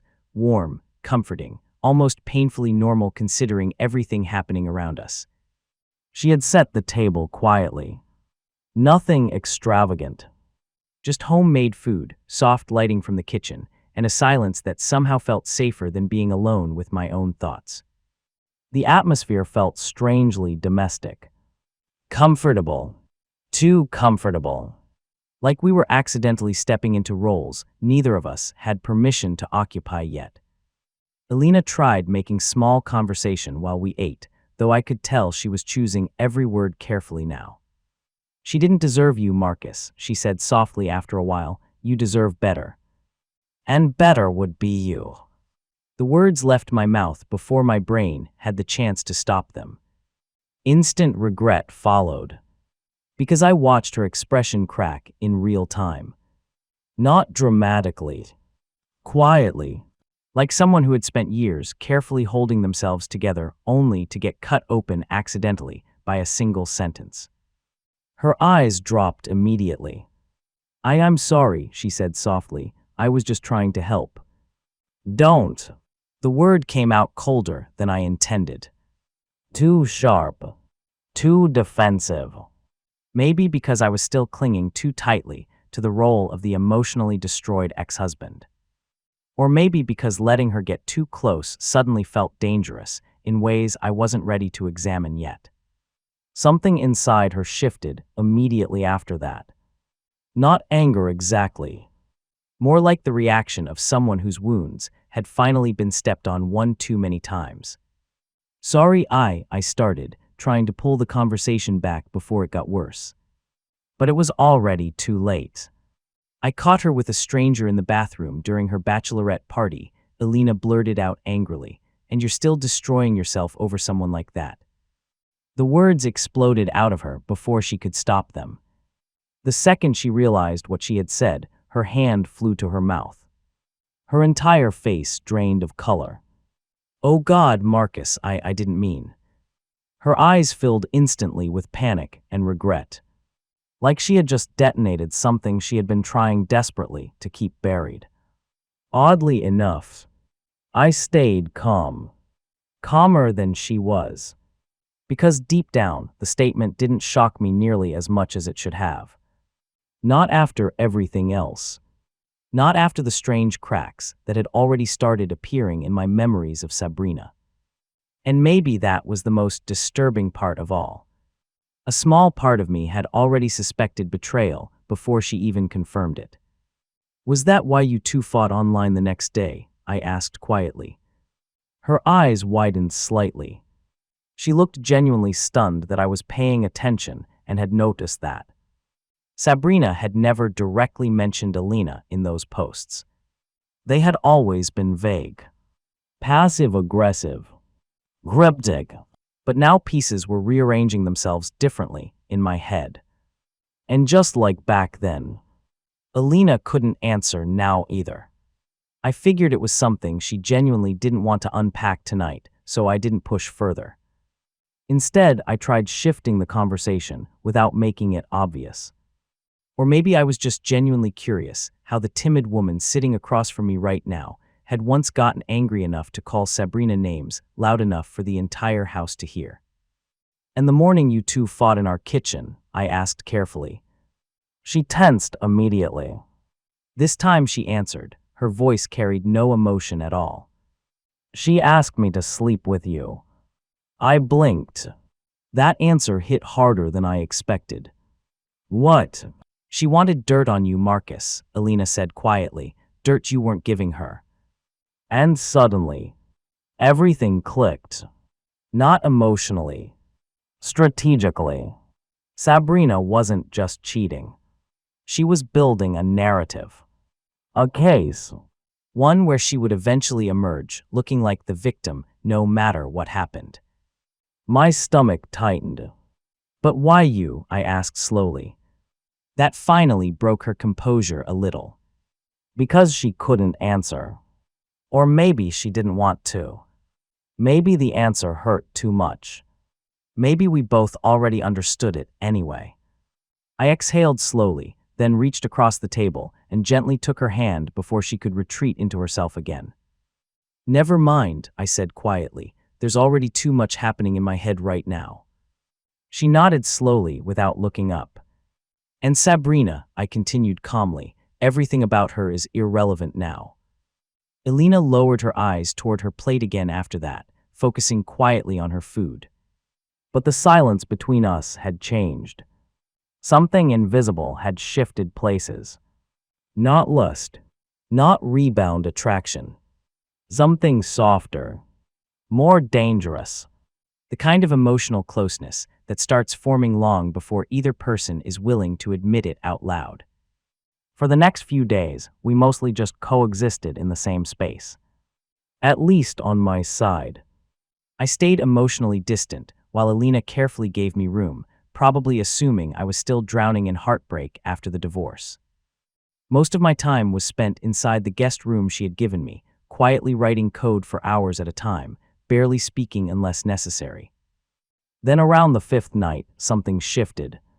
I brought my laptop into the living room out of pure habit, absent-mindedly scrolling through one of Hale Global's internal forums before settling onto the couch. I hadn't even realized Elina was already there reading quietly in the corner. Seth was currently flooding the engineering forum with dramatic complaints about me abandoning the company. According to him, I was a traitorous captain who set his own ship on fire before escaping in a lifeboat. The idiot had even attached crying emojis to a server crash report. And unfortunately, the back-end disaster he was panicking about was entirely his fault. I found myself grinning far wider than necessary while reading through his increasingly desperate updates.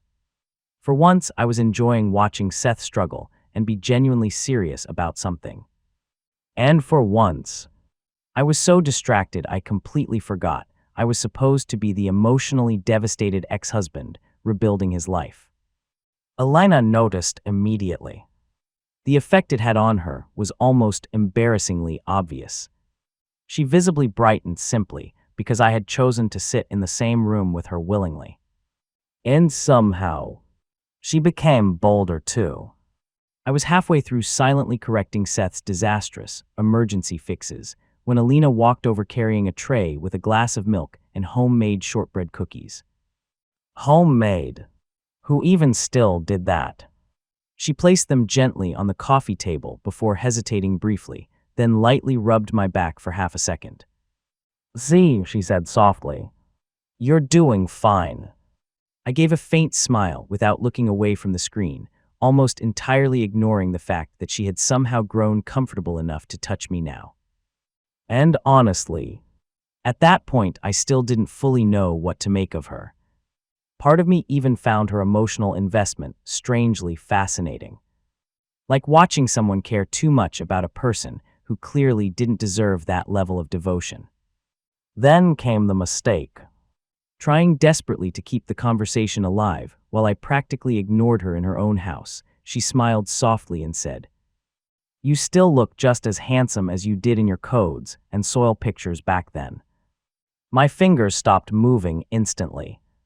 The room suddenly felt quieter. Slowly, I looked up at her, directly into her eyes.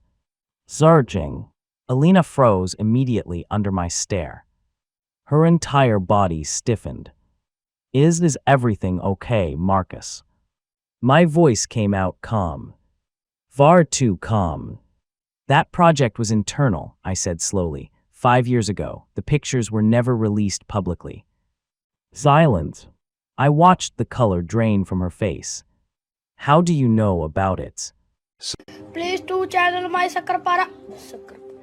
Sakrapara.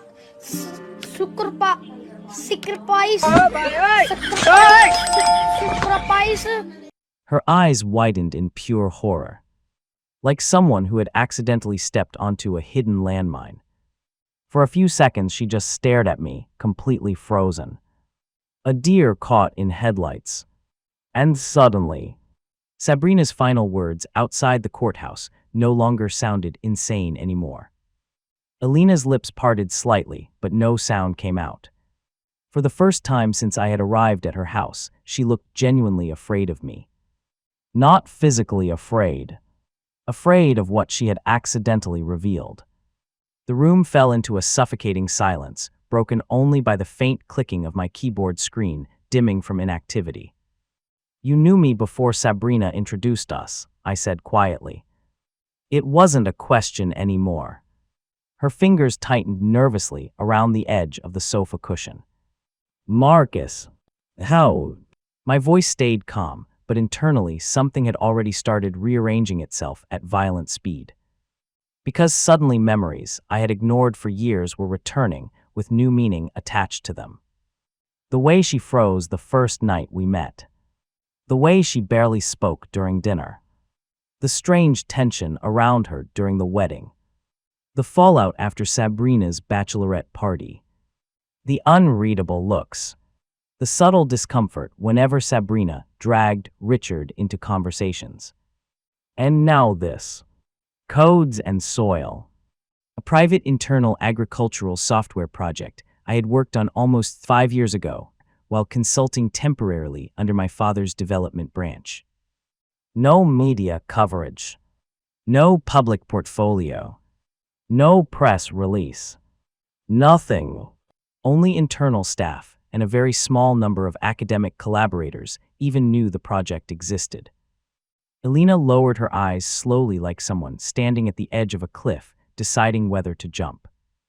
Elina stood frozen for several long seconds after my question, like she was standing at the edge of a cliff, deciding whether to finally jump into memories she had spent years trying to bury alive. Then slowly, almost reluctantly, she reached for her phone. Her fingers trembled visibly as she unlocked it. A few taps later, a photograph appeared on the screen. And the moment I saw it, recognition hit instantly. It was the old group picture from the Codes and Soil event 5 years ago. Back then, it had been an internal collaborative program between several major companies and selected university researchers, mostly graduate students, interns, and invited academic participants working on prototype systems, development papers, and experimental frameworks. I remembered it clearly because Hale Global almost never allowed outside academic involvement in its closed development environments unless they saw exceptional potential somewhere.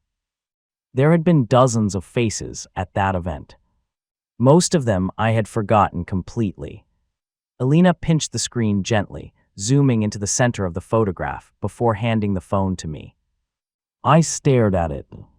A younger version of myself stared back from the screen, leaner, sharper around the edges, still carrying that dangerous kind of confidence talented young men mistake for maturity simply because the world keeps rewarding them for being clever.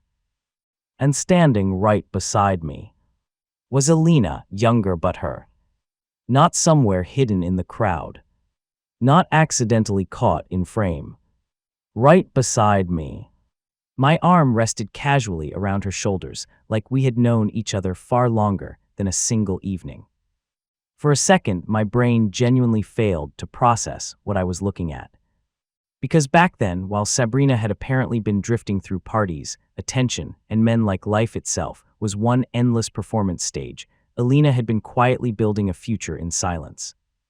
She had signed up for the program as part of her final year research project. According to her, she stumbled onto one of my backend optimization models while studying archived framework structures connected to Hale Global. And somehow, she became obsessed. Not with me at first. With my work. The systems. The logic. The architecture. The concepts. Because even back then, she already planned on building her own company someday. The same company she owned now. The same company I unknowingly walked into when she brought me to her house. I cornered you after the event, she said softly, almost smiling through the pain. Remember, I made that ridiculous questionnaire about your framework design. And suddenly, I did remember.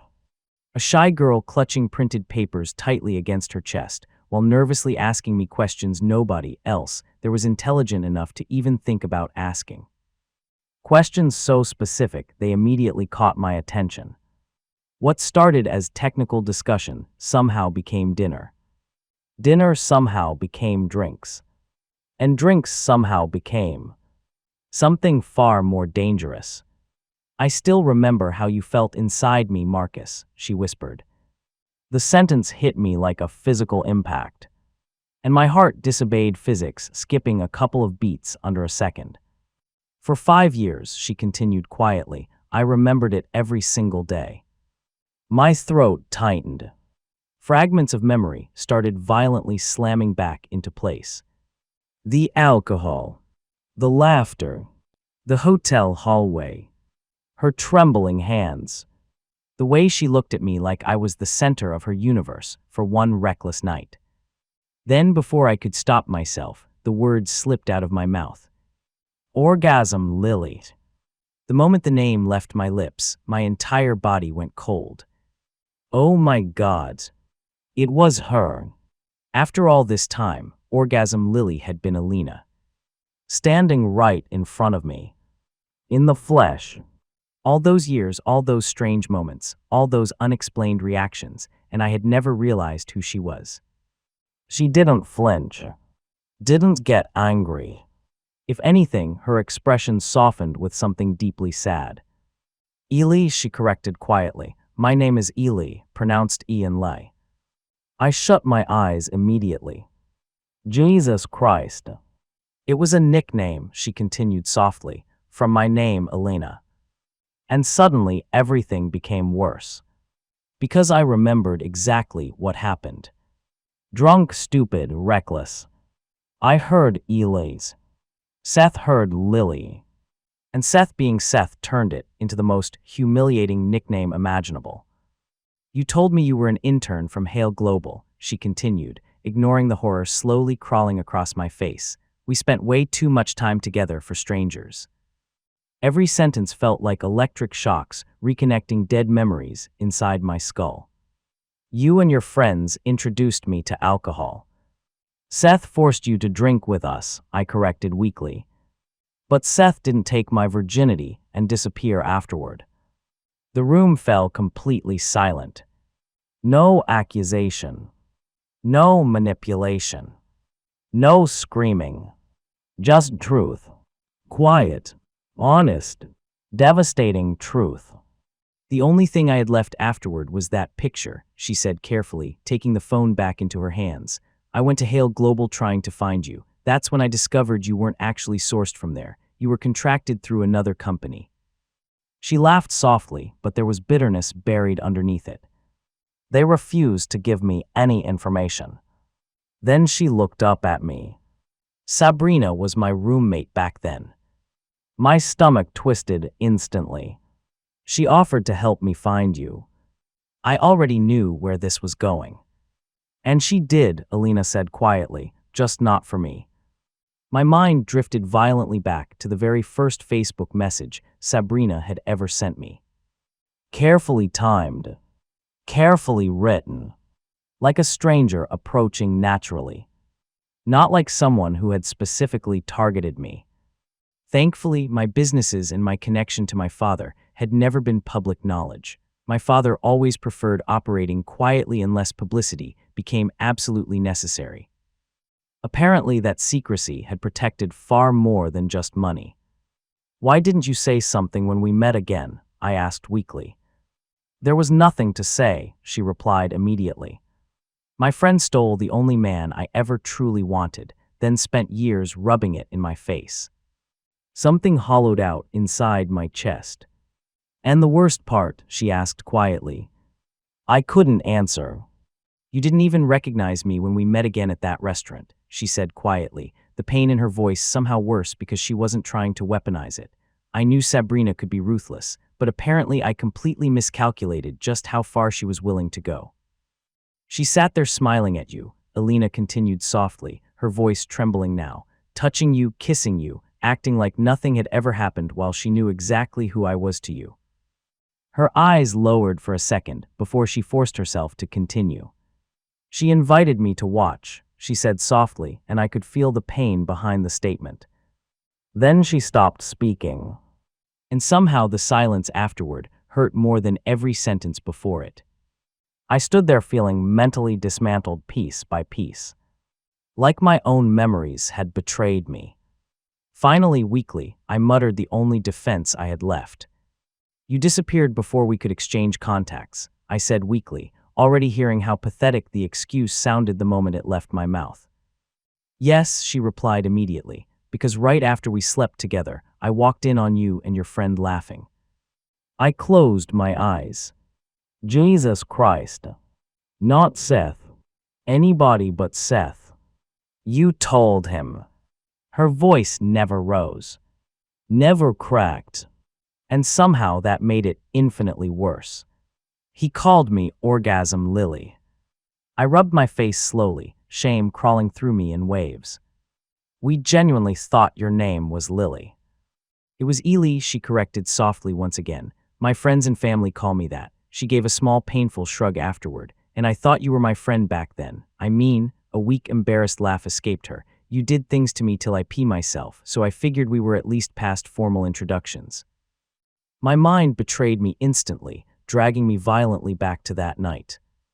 I remembered her trembling in my arms afterward, confused and overwhelmed by the way her own body had reacted. She had looked so embarrassed, face completely red, unable to even look directly at me for a few seconds. Like she genuinely thought something had gone wrong with her. And I remembered kissing her forehead softly afterward, reassuring her that it was normal. That there was nothing shameful about it. God. The little joke she made now was aimed more at herself than at me. But the next sentence was, and then you told your friend. That one cut straight through me. Suddenly the memory slammed fully back into place. The hotel hallway, Seth laughing so hard, he nearly folded in half against the wall. Bro, what the hell did you do to the poor girl? She sounded like a fire alarm through the walls. Congratulations, Orgasm Lily has officially entered the group chat. And then, I remembered laughing too. Not realizing, not thinking, not understanding what that moment had actually meant to somebody else. Then I remembered turning around afterward and seeing her. Those exact same eyes staring into mine right now. Standing quietly near the corridor entrance. Humiliated. Hurt. Trying desperately not to cry while listening to two drunken idiots reduce the most intimate moment of her life into locker room comedy. My stomach twisted so violently, I genuinely felt sick. Until that night, she whispered softly, I was a virgin, Marcus. The words hit far harder than I expected. Not because of the confession itself, but because of how quietly she said it. No theatrics. No guilt. Just truth. Then after a painful pause, she gave a small broken laugh. Well, technically I still am. At least not counting the guy who lied that he liked me, slept with me, lied his name was Eric, kissed me afterward like I mattered, then disappeared only to reappear engaged to my roommate. Every nerve in my body went still. Because somewhere between alcohol, exhaustion, arrogance, and stupidity, I actually had introduced myself as Eric. Seth had joked that using fake names at corporate events sounded like executive espionage flirting. At the time, it felt funny. Now it felt monstrous. And somehow, she remembered every detail. For 5 years, I watched her standing there trying to hold herself together while years of buried pain quietly cracked beneath the surface. And suddenly, every strange moment between us started rearranging itself inside my head. The way she froze the first night Sabrina introduced us. The way she watched me during the wedding. The tension. The silence. The resentment towards Sabrina.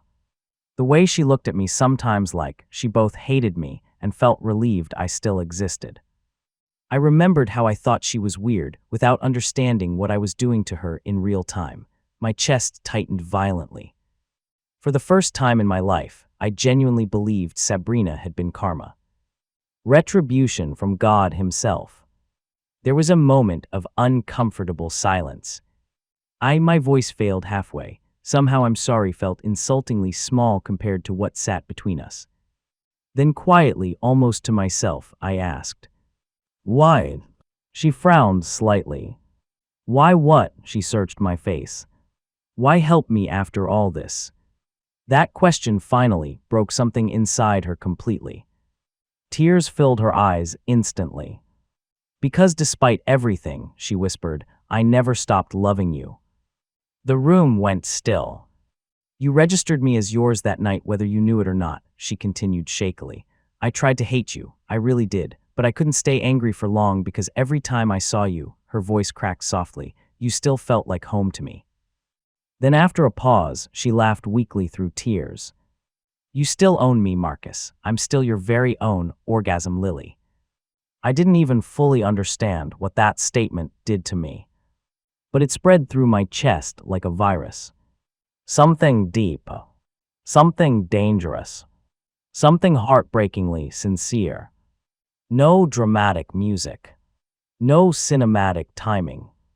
Just two exhausted people standing in the wreckage of 5 stolen years. And for the first time since my divorce, I felt something inside me move again. Not lust. Not rebound loneliness. Something deeper. She looked away immediately afterward, embarrassed by her own honesty. I know how insane that sounds, she laughed weakly while wiping her face. 5 years is pathetic. It's not pathetic. She slowly looked back at me. And before she could retreat into embarrassment, before she could weaponize her own pain against herself again, I pulled her in, closing the distance between us, and kissed her. For half a second, she froze completely. Then suddenly, she melted into me. Not carefully, Not shyly. It felt like her entire existence had been starving for that moment for 5 unbearable years. Her hands grabbed my shirt tightly as she kissed me back with years of buried longing, heartbreak, anger, loneliness, and relief pouring into a single moment. Hungry, emotional, almost desperate. When we finally pulled apart, both breathing unevenly, I saw a tear slide slowly down her face. I didn't know whether it came from relief, pain, or finally letting go of 5 years' worth of loneliness. Maybe all three. Then quietly, honestly, I told her the only thing I knew for certain anymore. You got at least one thing wrong. She looked up at me silently. I never lied about my feelings, I said, and just like that, somehow against all logic, against all the damage, against 5 years of misunderstanding and silence, Elina and I became a thing. Not suddenly, not recklessly, not because I needed a rebound after Sabrina, and not because Elina had spent years loving a ghost version of me. It happened slowly, carefully, like two people trying to learn whether broken things could still fit together without cutting each other apart again. For the first time in years, peace entered my life quietly instead of dramatically. There were no games with Elena, no emotional tests, no constant need to prove my worth, no manipulation disguised as affection. Just peace, real peace, the kind that sneaks up on you so gently you almost distrust it at first. 6 months later, I proposed. People said it was too fast. Maybe it was. But when life finally shows you the difference between poison and peace, you stop pretending you can't tell the difference anymore. And Elina was peace. So I stopped wasting time. She said yes before I could even finish the sentence. Cried before I did. Then laughed through the tears while calling me an idiot for trying to sound formal during the proposal. And marrying her became the easiest decision I had ever made in my life. Because she was everything Sabrina was not. Kind without performance. Supportive without conditions. Loyal without needing applause for it. She never treated love like a transaction. Never treated affection like leverage. With Elina, partnership actually meant partnership. If I worked late, she stayed awake with me. If I failed at something, she never weaponized it during arguments later. If I succeeded, she celebrated me like my victories belonged to both of us. And maybe the scariest part of all, I started realizing I would burn entire cities for her without hesitation. Then came the night that completely shattered whatever defenses I still had left. It was our anniversary dinner. Nothing massive, just elegant, quiet candles, soft music drifting through the restaurant. The kind of calm atmosphere I used to think only existed in romance movies written by people who had never actually suffered before. Halfway through dinner, Elina reached into her handbag and placed a thick envelope gently in front of me. I frowned immediately. "What's this?" She smiled nervously. "Open it." I thought it was going to be a letter. Or maybe some sentimental anniversary gift. Instead, I opened the envelope and froze. Bank statements, investment records, savings accounts, property liquidations. I kept flipping through the papers in complete silence before finally looking up at her like she had completely lost her mind. "Elina, what is this?" And I will never forget the way she looked at me when she answered. No hesitation, no fear, just complete faith. "I believe in you, Marcus." Simple, direct, terrifying. She pushed the papers closer to me. "I know how talented you are. I know what you can build if somebody truly stands behind you," she swallowed softly, "so use it." I stared at her, speechless. This woman, this unbelievable woman, was willing to hand me everything she had ever built because she believed in me that much. Not because she wanted control. Not because she expected repayment. Not because she planned to hold it over my head later. Because she trusted me. Completely. And that moment broke something inside me. Not painfully. Not violently. Hailing broke me. Because I realized right there at that table that I had spent so long protecting myself from being destroyed again that I had forgotten what it felt like to be genuinely loved. That night after she fell asleep against my chest, I made a decision. Not an emotional decision. Not some reckless romantic impulse. A calculated one. Because I couldn't hide behind mistrust forever. At some point, I had to stop pretending I was still the broken man Sabrina left behind. At some point, I had to remind the world what exactly it had mistaken for weak. A dragon pretending to be a carp is still a dragon. And I was done shrinking myself. 1 week later, I reclaimed a third of my original assets from my father's company. The transfer finalized quietly, cleanly, legally, instantly, and overnight. I became financially whole again. No, more than whole. I became the kind of wealthy that starts showing up in business magazines and quiet industry conversations. The kind of wealthy people whisper about first before they say your name out loud. And this time, I wasn't planning to hide anymore. Not from the world, and definitely not from Elina. I knew exactly what I wanted to do first. I bought her a yacht. Not rented, not leased. Bought a stunning custom luxury yacht with her name elegantly engraved along the side in polished silver lettering. Every detail personalized. Every interior finish chosen specifically around things she loved. It was excessive. Ridiculous even. But after everything that woman had survived emotionally, after everything she gave me without asking for anything back, I wanted to hand her a piece of the world. Maybe it was gratitude. Maybe it was guilt. Maybe it was love finally reaching a point where it needed physical form. Whatever it was, it still didn't feel like enough. But I didn't tell her any of this. Instead, with the help of both our families and a few close friends, I planned something much bigger. A surprise.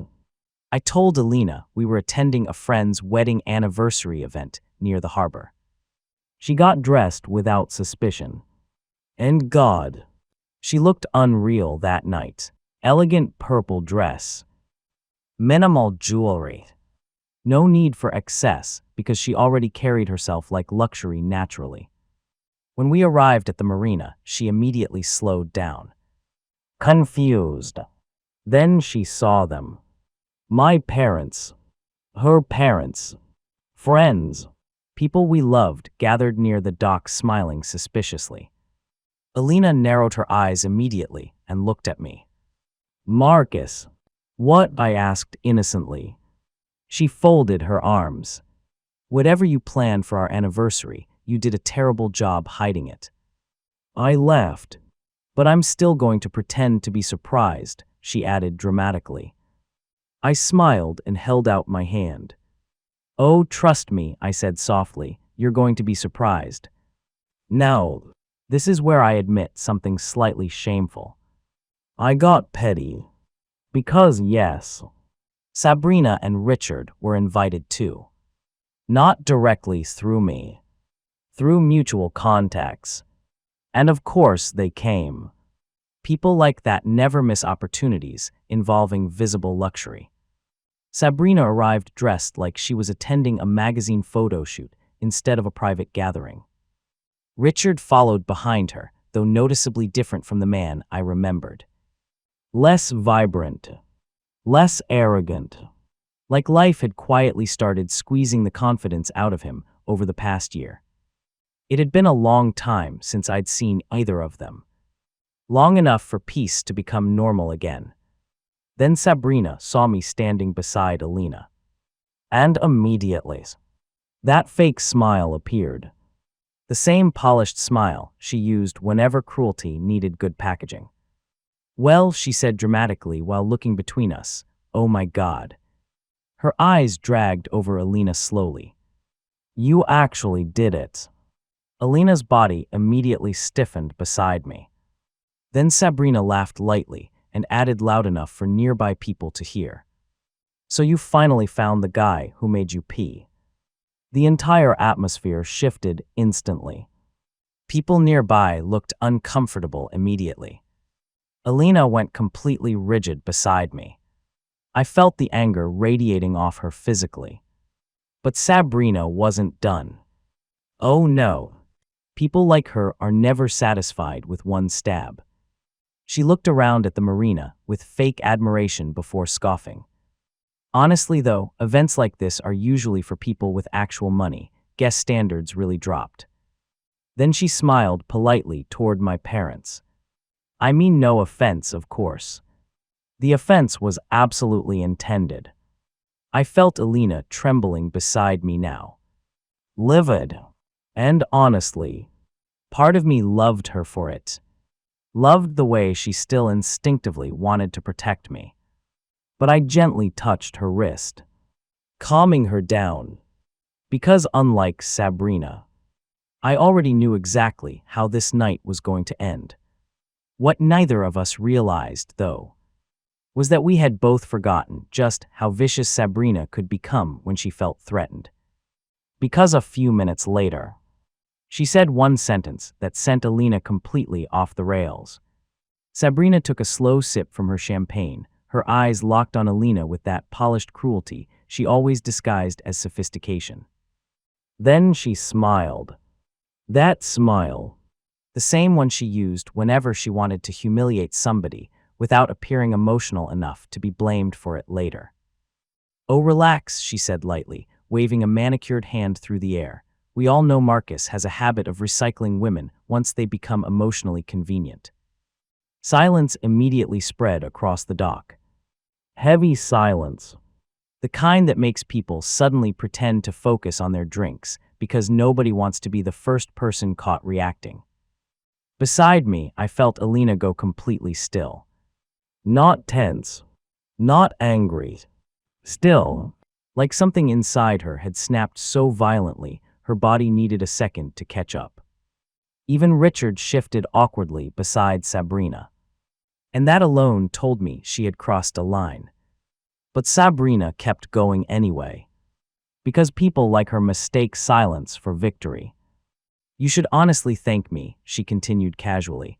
If I hadn't dumped him, you'd probably still be stalking old tech conferences and crying over group photos. A few nervous laughs escaped from people who immediately regretted it. My jaw tightened. Elina. No. Her voice cut through mine quietly. Too quietly. That was the first warning sign. She stepped forward slowly. And for the first time since I had known her, I saw absolutely no softness in her eyes. None. No shyness. No restraint. No nervous warmth. Just 5 years of humiliation, standing upright inside a woman who was finally exhausted of swallowing it. You know, Elina said calmly, for a very long time I used to think something was wrong with me. Sabrina's smirk flickered slightly. Because every time I looked at you, Elina continued, I felt stupid for loving someone who clearly never loved me back. The air changed instantly. People stopped pretending not to listen now. Even the violinist nearby slowly lowered his instrument. Elina gave a quiet laugh to herself. But eventually I realized something. She turned her eyes toward Richard. People like her don't actually know how to love anybody. Richard's face hardened immediately. Elina, I warned gently. She ignored me completely. No, she said quietly, I've been quiet for too long. Then she looked back at Sabrina. You spent years making me feel pathetic over a man you knew I loved before you ever touched him. Sabrina scoffed immediately. Marcus chose me. No, Elina replied instantly. Marcus didn't even recognize me anymore because you made sure he never would. That landed hard. I saw it immediately in Sabrina's face. That tiny crack narcissists get when somebody says something too true too publicly. Elina stepped closer. You knew exactly who he was the first time you messaged him on Facebook, she said quietly. You pretended to be some random woman discovering him naturally. Meanwhile, you already knew everything about him because I wouldn't stop talking about him. That earned confused looks from almost everybody around us. Even my parents. 5 years. Nobody there understood the timeline except me and Elina. And judging from the panic starting to flicker across Sabrina's face, she realized that too. Elina, this is embarrassing, Sabrina snapped. You're acting obsessed. Elina laughed softly. Obsessed, she repeated. That's rich coming from someone who spent her entire marriage checking Richard's phone every night. Richard's head turned sharply towards Sabrina. Oh no. Sabrina stiffened instantly. Elina, she hissed warningly. But Elina was done stopping. No, she said calmly. Let us be honest tonight, since public humiliation seems to be your favorite hobby. Richard was staring now. Actually staring. The kind of stare a man gives when pieces of information he ignored for months suddenly start assembling themselves against his will. Elina, I said again carefully. She finally looked at me this time. And there were tears in her eyes now. Not weakness. Overflow. 5 years overflowing all at once. She used to cry to mutual friends about how terrified she was Richard would cheat on her, Elina whispered. Meanwhile, he had already slept with her maid 3 weeks into their marriage. The entire dock went dead silent. Complete silence. Richard slowly turned toward Sabrina. Sabrina looked horrified now. Richard, don't. You told people that, he asked coldly. You posted half your breakdown online, Elina interrupted calmly. The other half traveled through mutual friends because you couldn't stop calling everybody drunk at 2 in the morning. Sabrina's face lost color. Because that was the problem with social media. People think deleting posts erases witnesses. It doesn't. Richard looked like someone seeing his marriage from outside himself for the first time. Then Elina delivered the final blow. Quietly, almost gently. The saddest part is, I actually loved you too. You were the sister I never had, or so I thought. That hit differently. I saw Sabrina freeze completely for half a second. Because cruelty from enemies is survivable. Cruelty from somebody who genuinely loved you. That rots people from the inside. You knew what he meant to me, Elina continued softly. You watched me search for him for months. You watched me cry over him. Then you went after him anyway because you liked winning, Elina said bitterly. Or maybe, she paused, shaking her head slowly like she was finally allowing herself to say something she had suppressed for years. Maybe you were always jealous of the things I managed to build for myself that you couldn't. You just had to take something important from me to make yourself feel better. Sabrina's expression tightened instantly, hinting Elina had hit a nerve. But Elina wasn't finished. I was just too blind to notice it back then. Sabrina laughed suddenly. Sharp, vague, desperate. Oh my God, she scoffed loudly. You're acting like some tragic movie character over one drunk hookup from college. Elina smiled then. And somehow that smile was sadder than the tears. One drunk hookup, she repeated softly. That drunk hookup treated me with more kindness in one night than your husband has treated you in your entire marriage. Richard looked away immediately. And Sabrina saw it. That tiny, dangerous shift.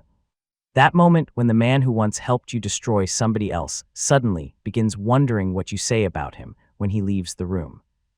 Then Elina quietly added, and unlike you, I didn't need to trap him to make him stay. That one sliced clean through her. I actually saw Sabrina's composure crack. Only briefly. But enough. Enough for everybody to notice. Enough for the illusion to wobble publicly for the first time. I gently touched Elina's lower back. "Come with me," I said softly. She looked emotionally exhausted now.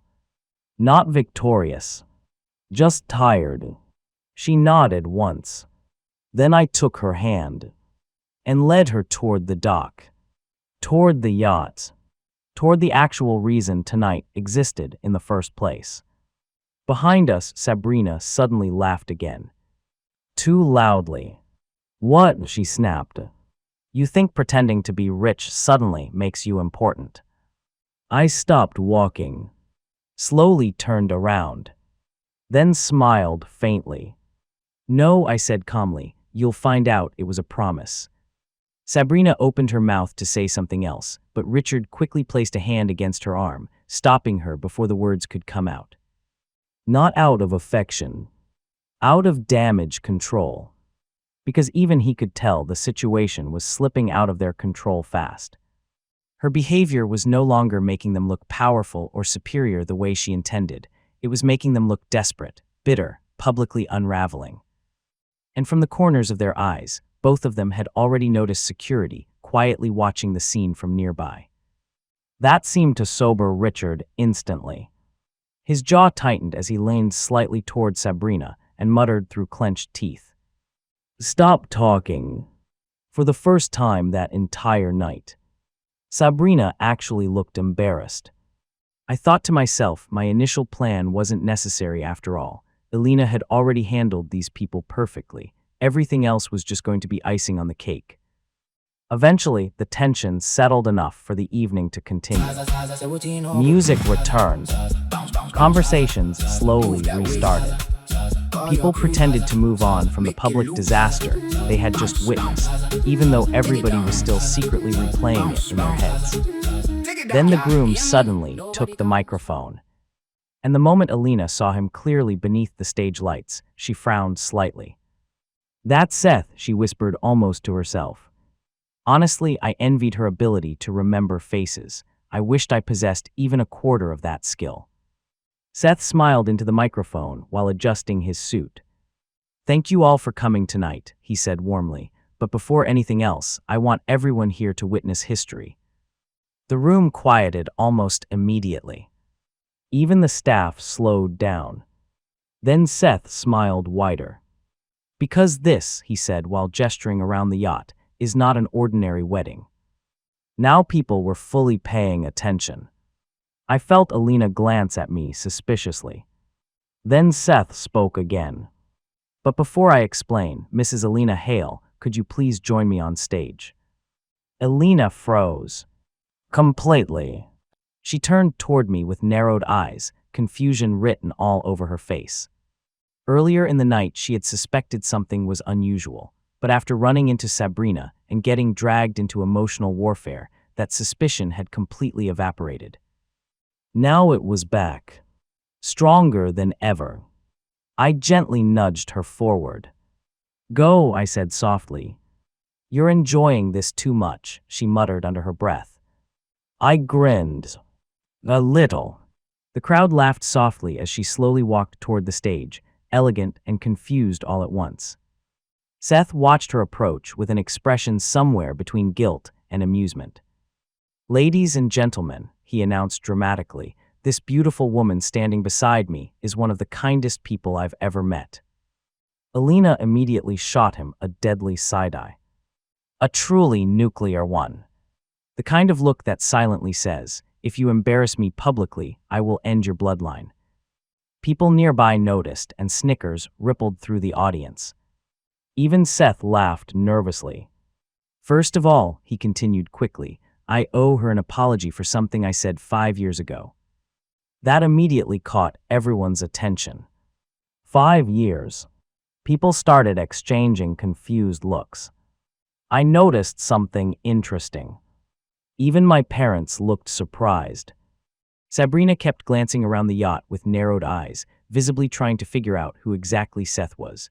In her mind, anyone capable of renting something this extravagant had to belong to a certain social class, and the fact that this same person somehow knew Elina personally seemed to irritate her even more. Almost like Elina, knowing wealthy, influential people felt offensive to her. like it violated the version of reality she had built in her own head. Seth raised both hands quickly. "And no, don't ask for details," he added, because thankfully she already forgave me. Elina folded her arms suspiciously now. "Seth," she warned. But he ignored her completely. "Which is impressive," he continued dramatically, "considering she technically paid for my wedding and doesn't even know it." Elina blinked. Once. Slowly. "What?" she mouthed. Now the entire yacht had gone quiet again. Seth smiled like a man enjoying chaos far too much. "With that said," he announced proudly, "I'd like everyone to know this was never just my wedding." He pointed toward me. This entire night was a love letter from her husband. A pause. Who also happens to be my boss, my friend, and the CEO of Hale Global. Silence. Pure silence. Walter. And yes, Seth added smugly, he paid for my wedding using his wife's name. I watched the realization physically hit people. Especially Sabrina. Especially Richard. And most of all, Elina.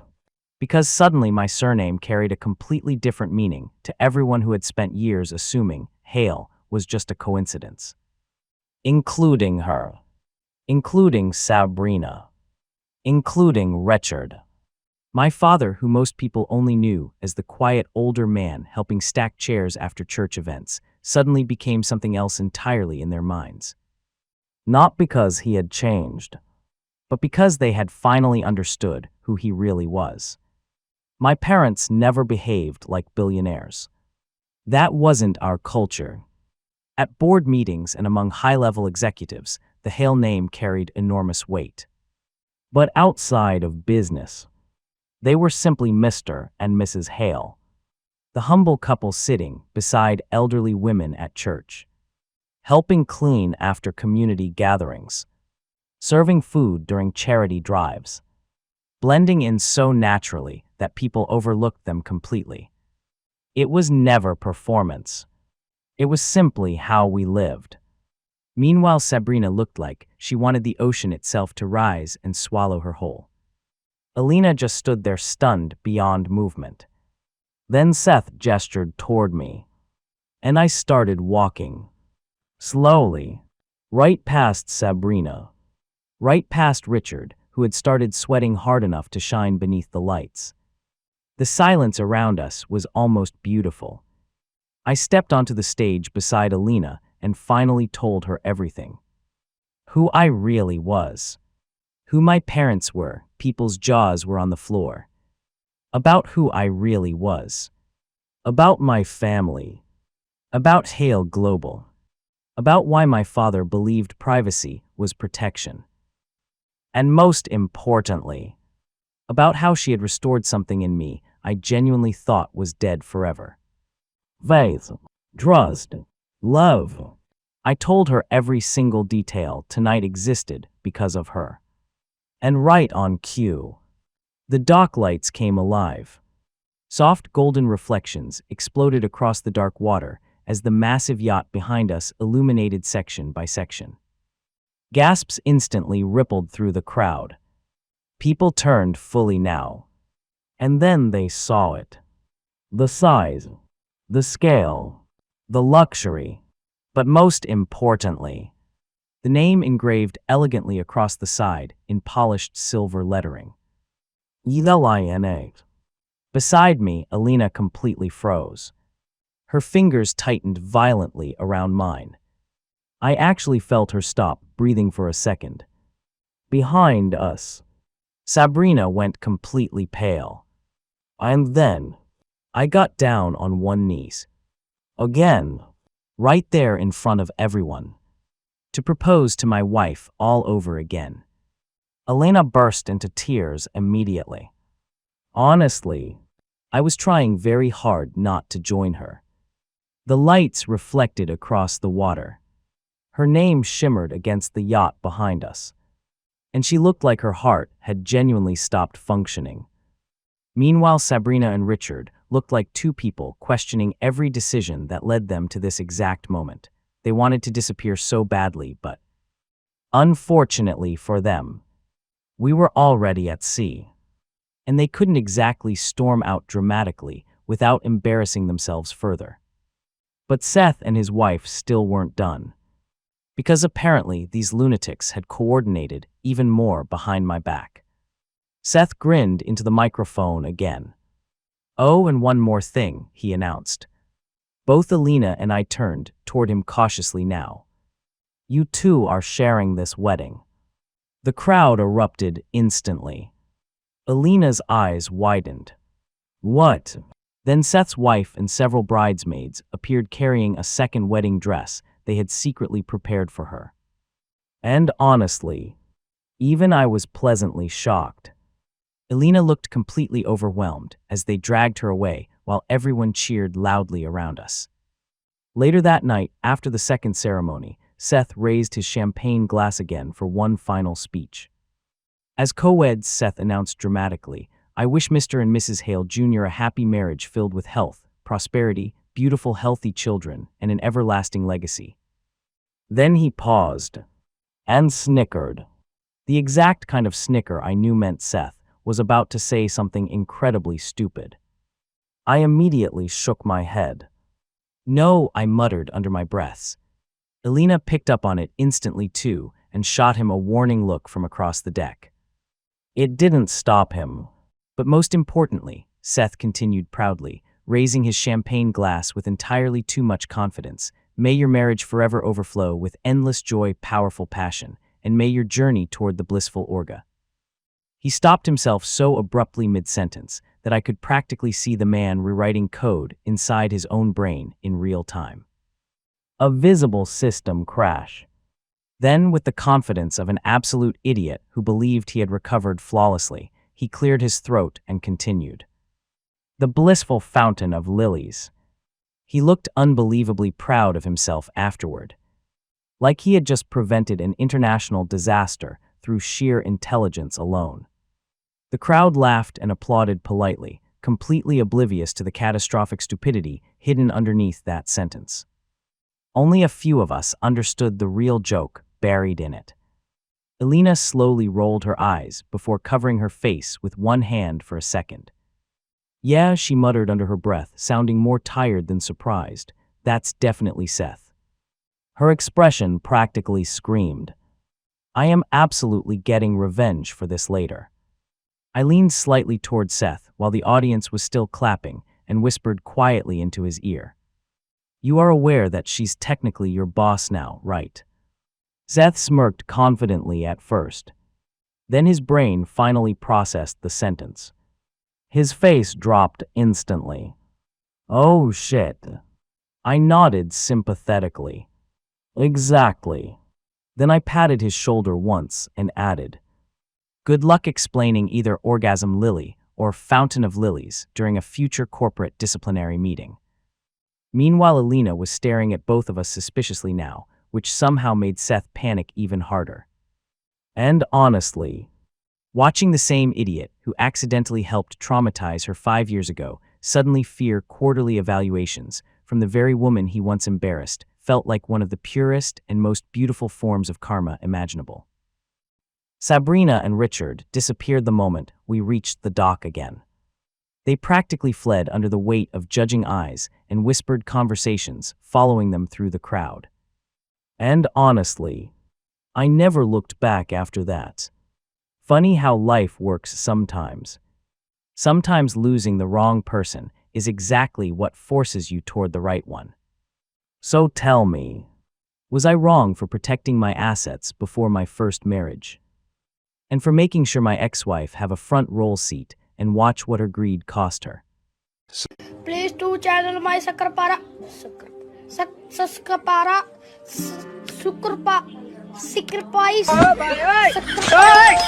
Sacrifice.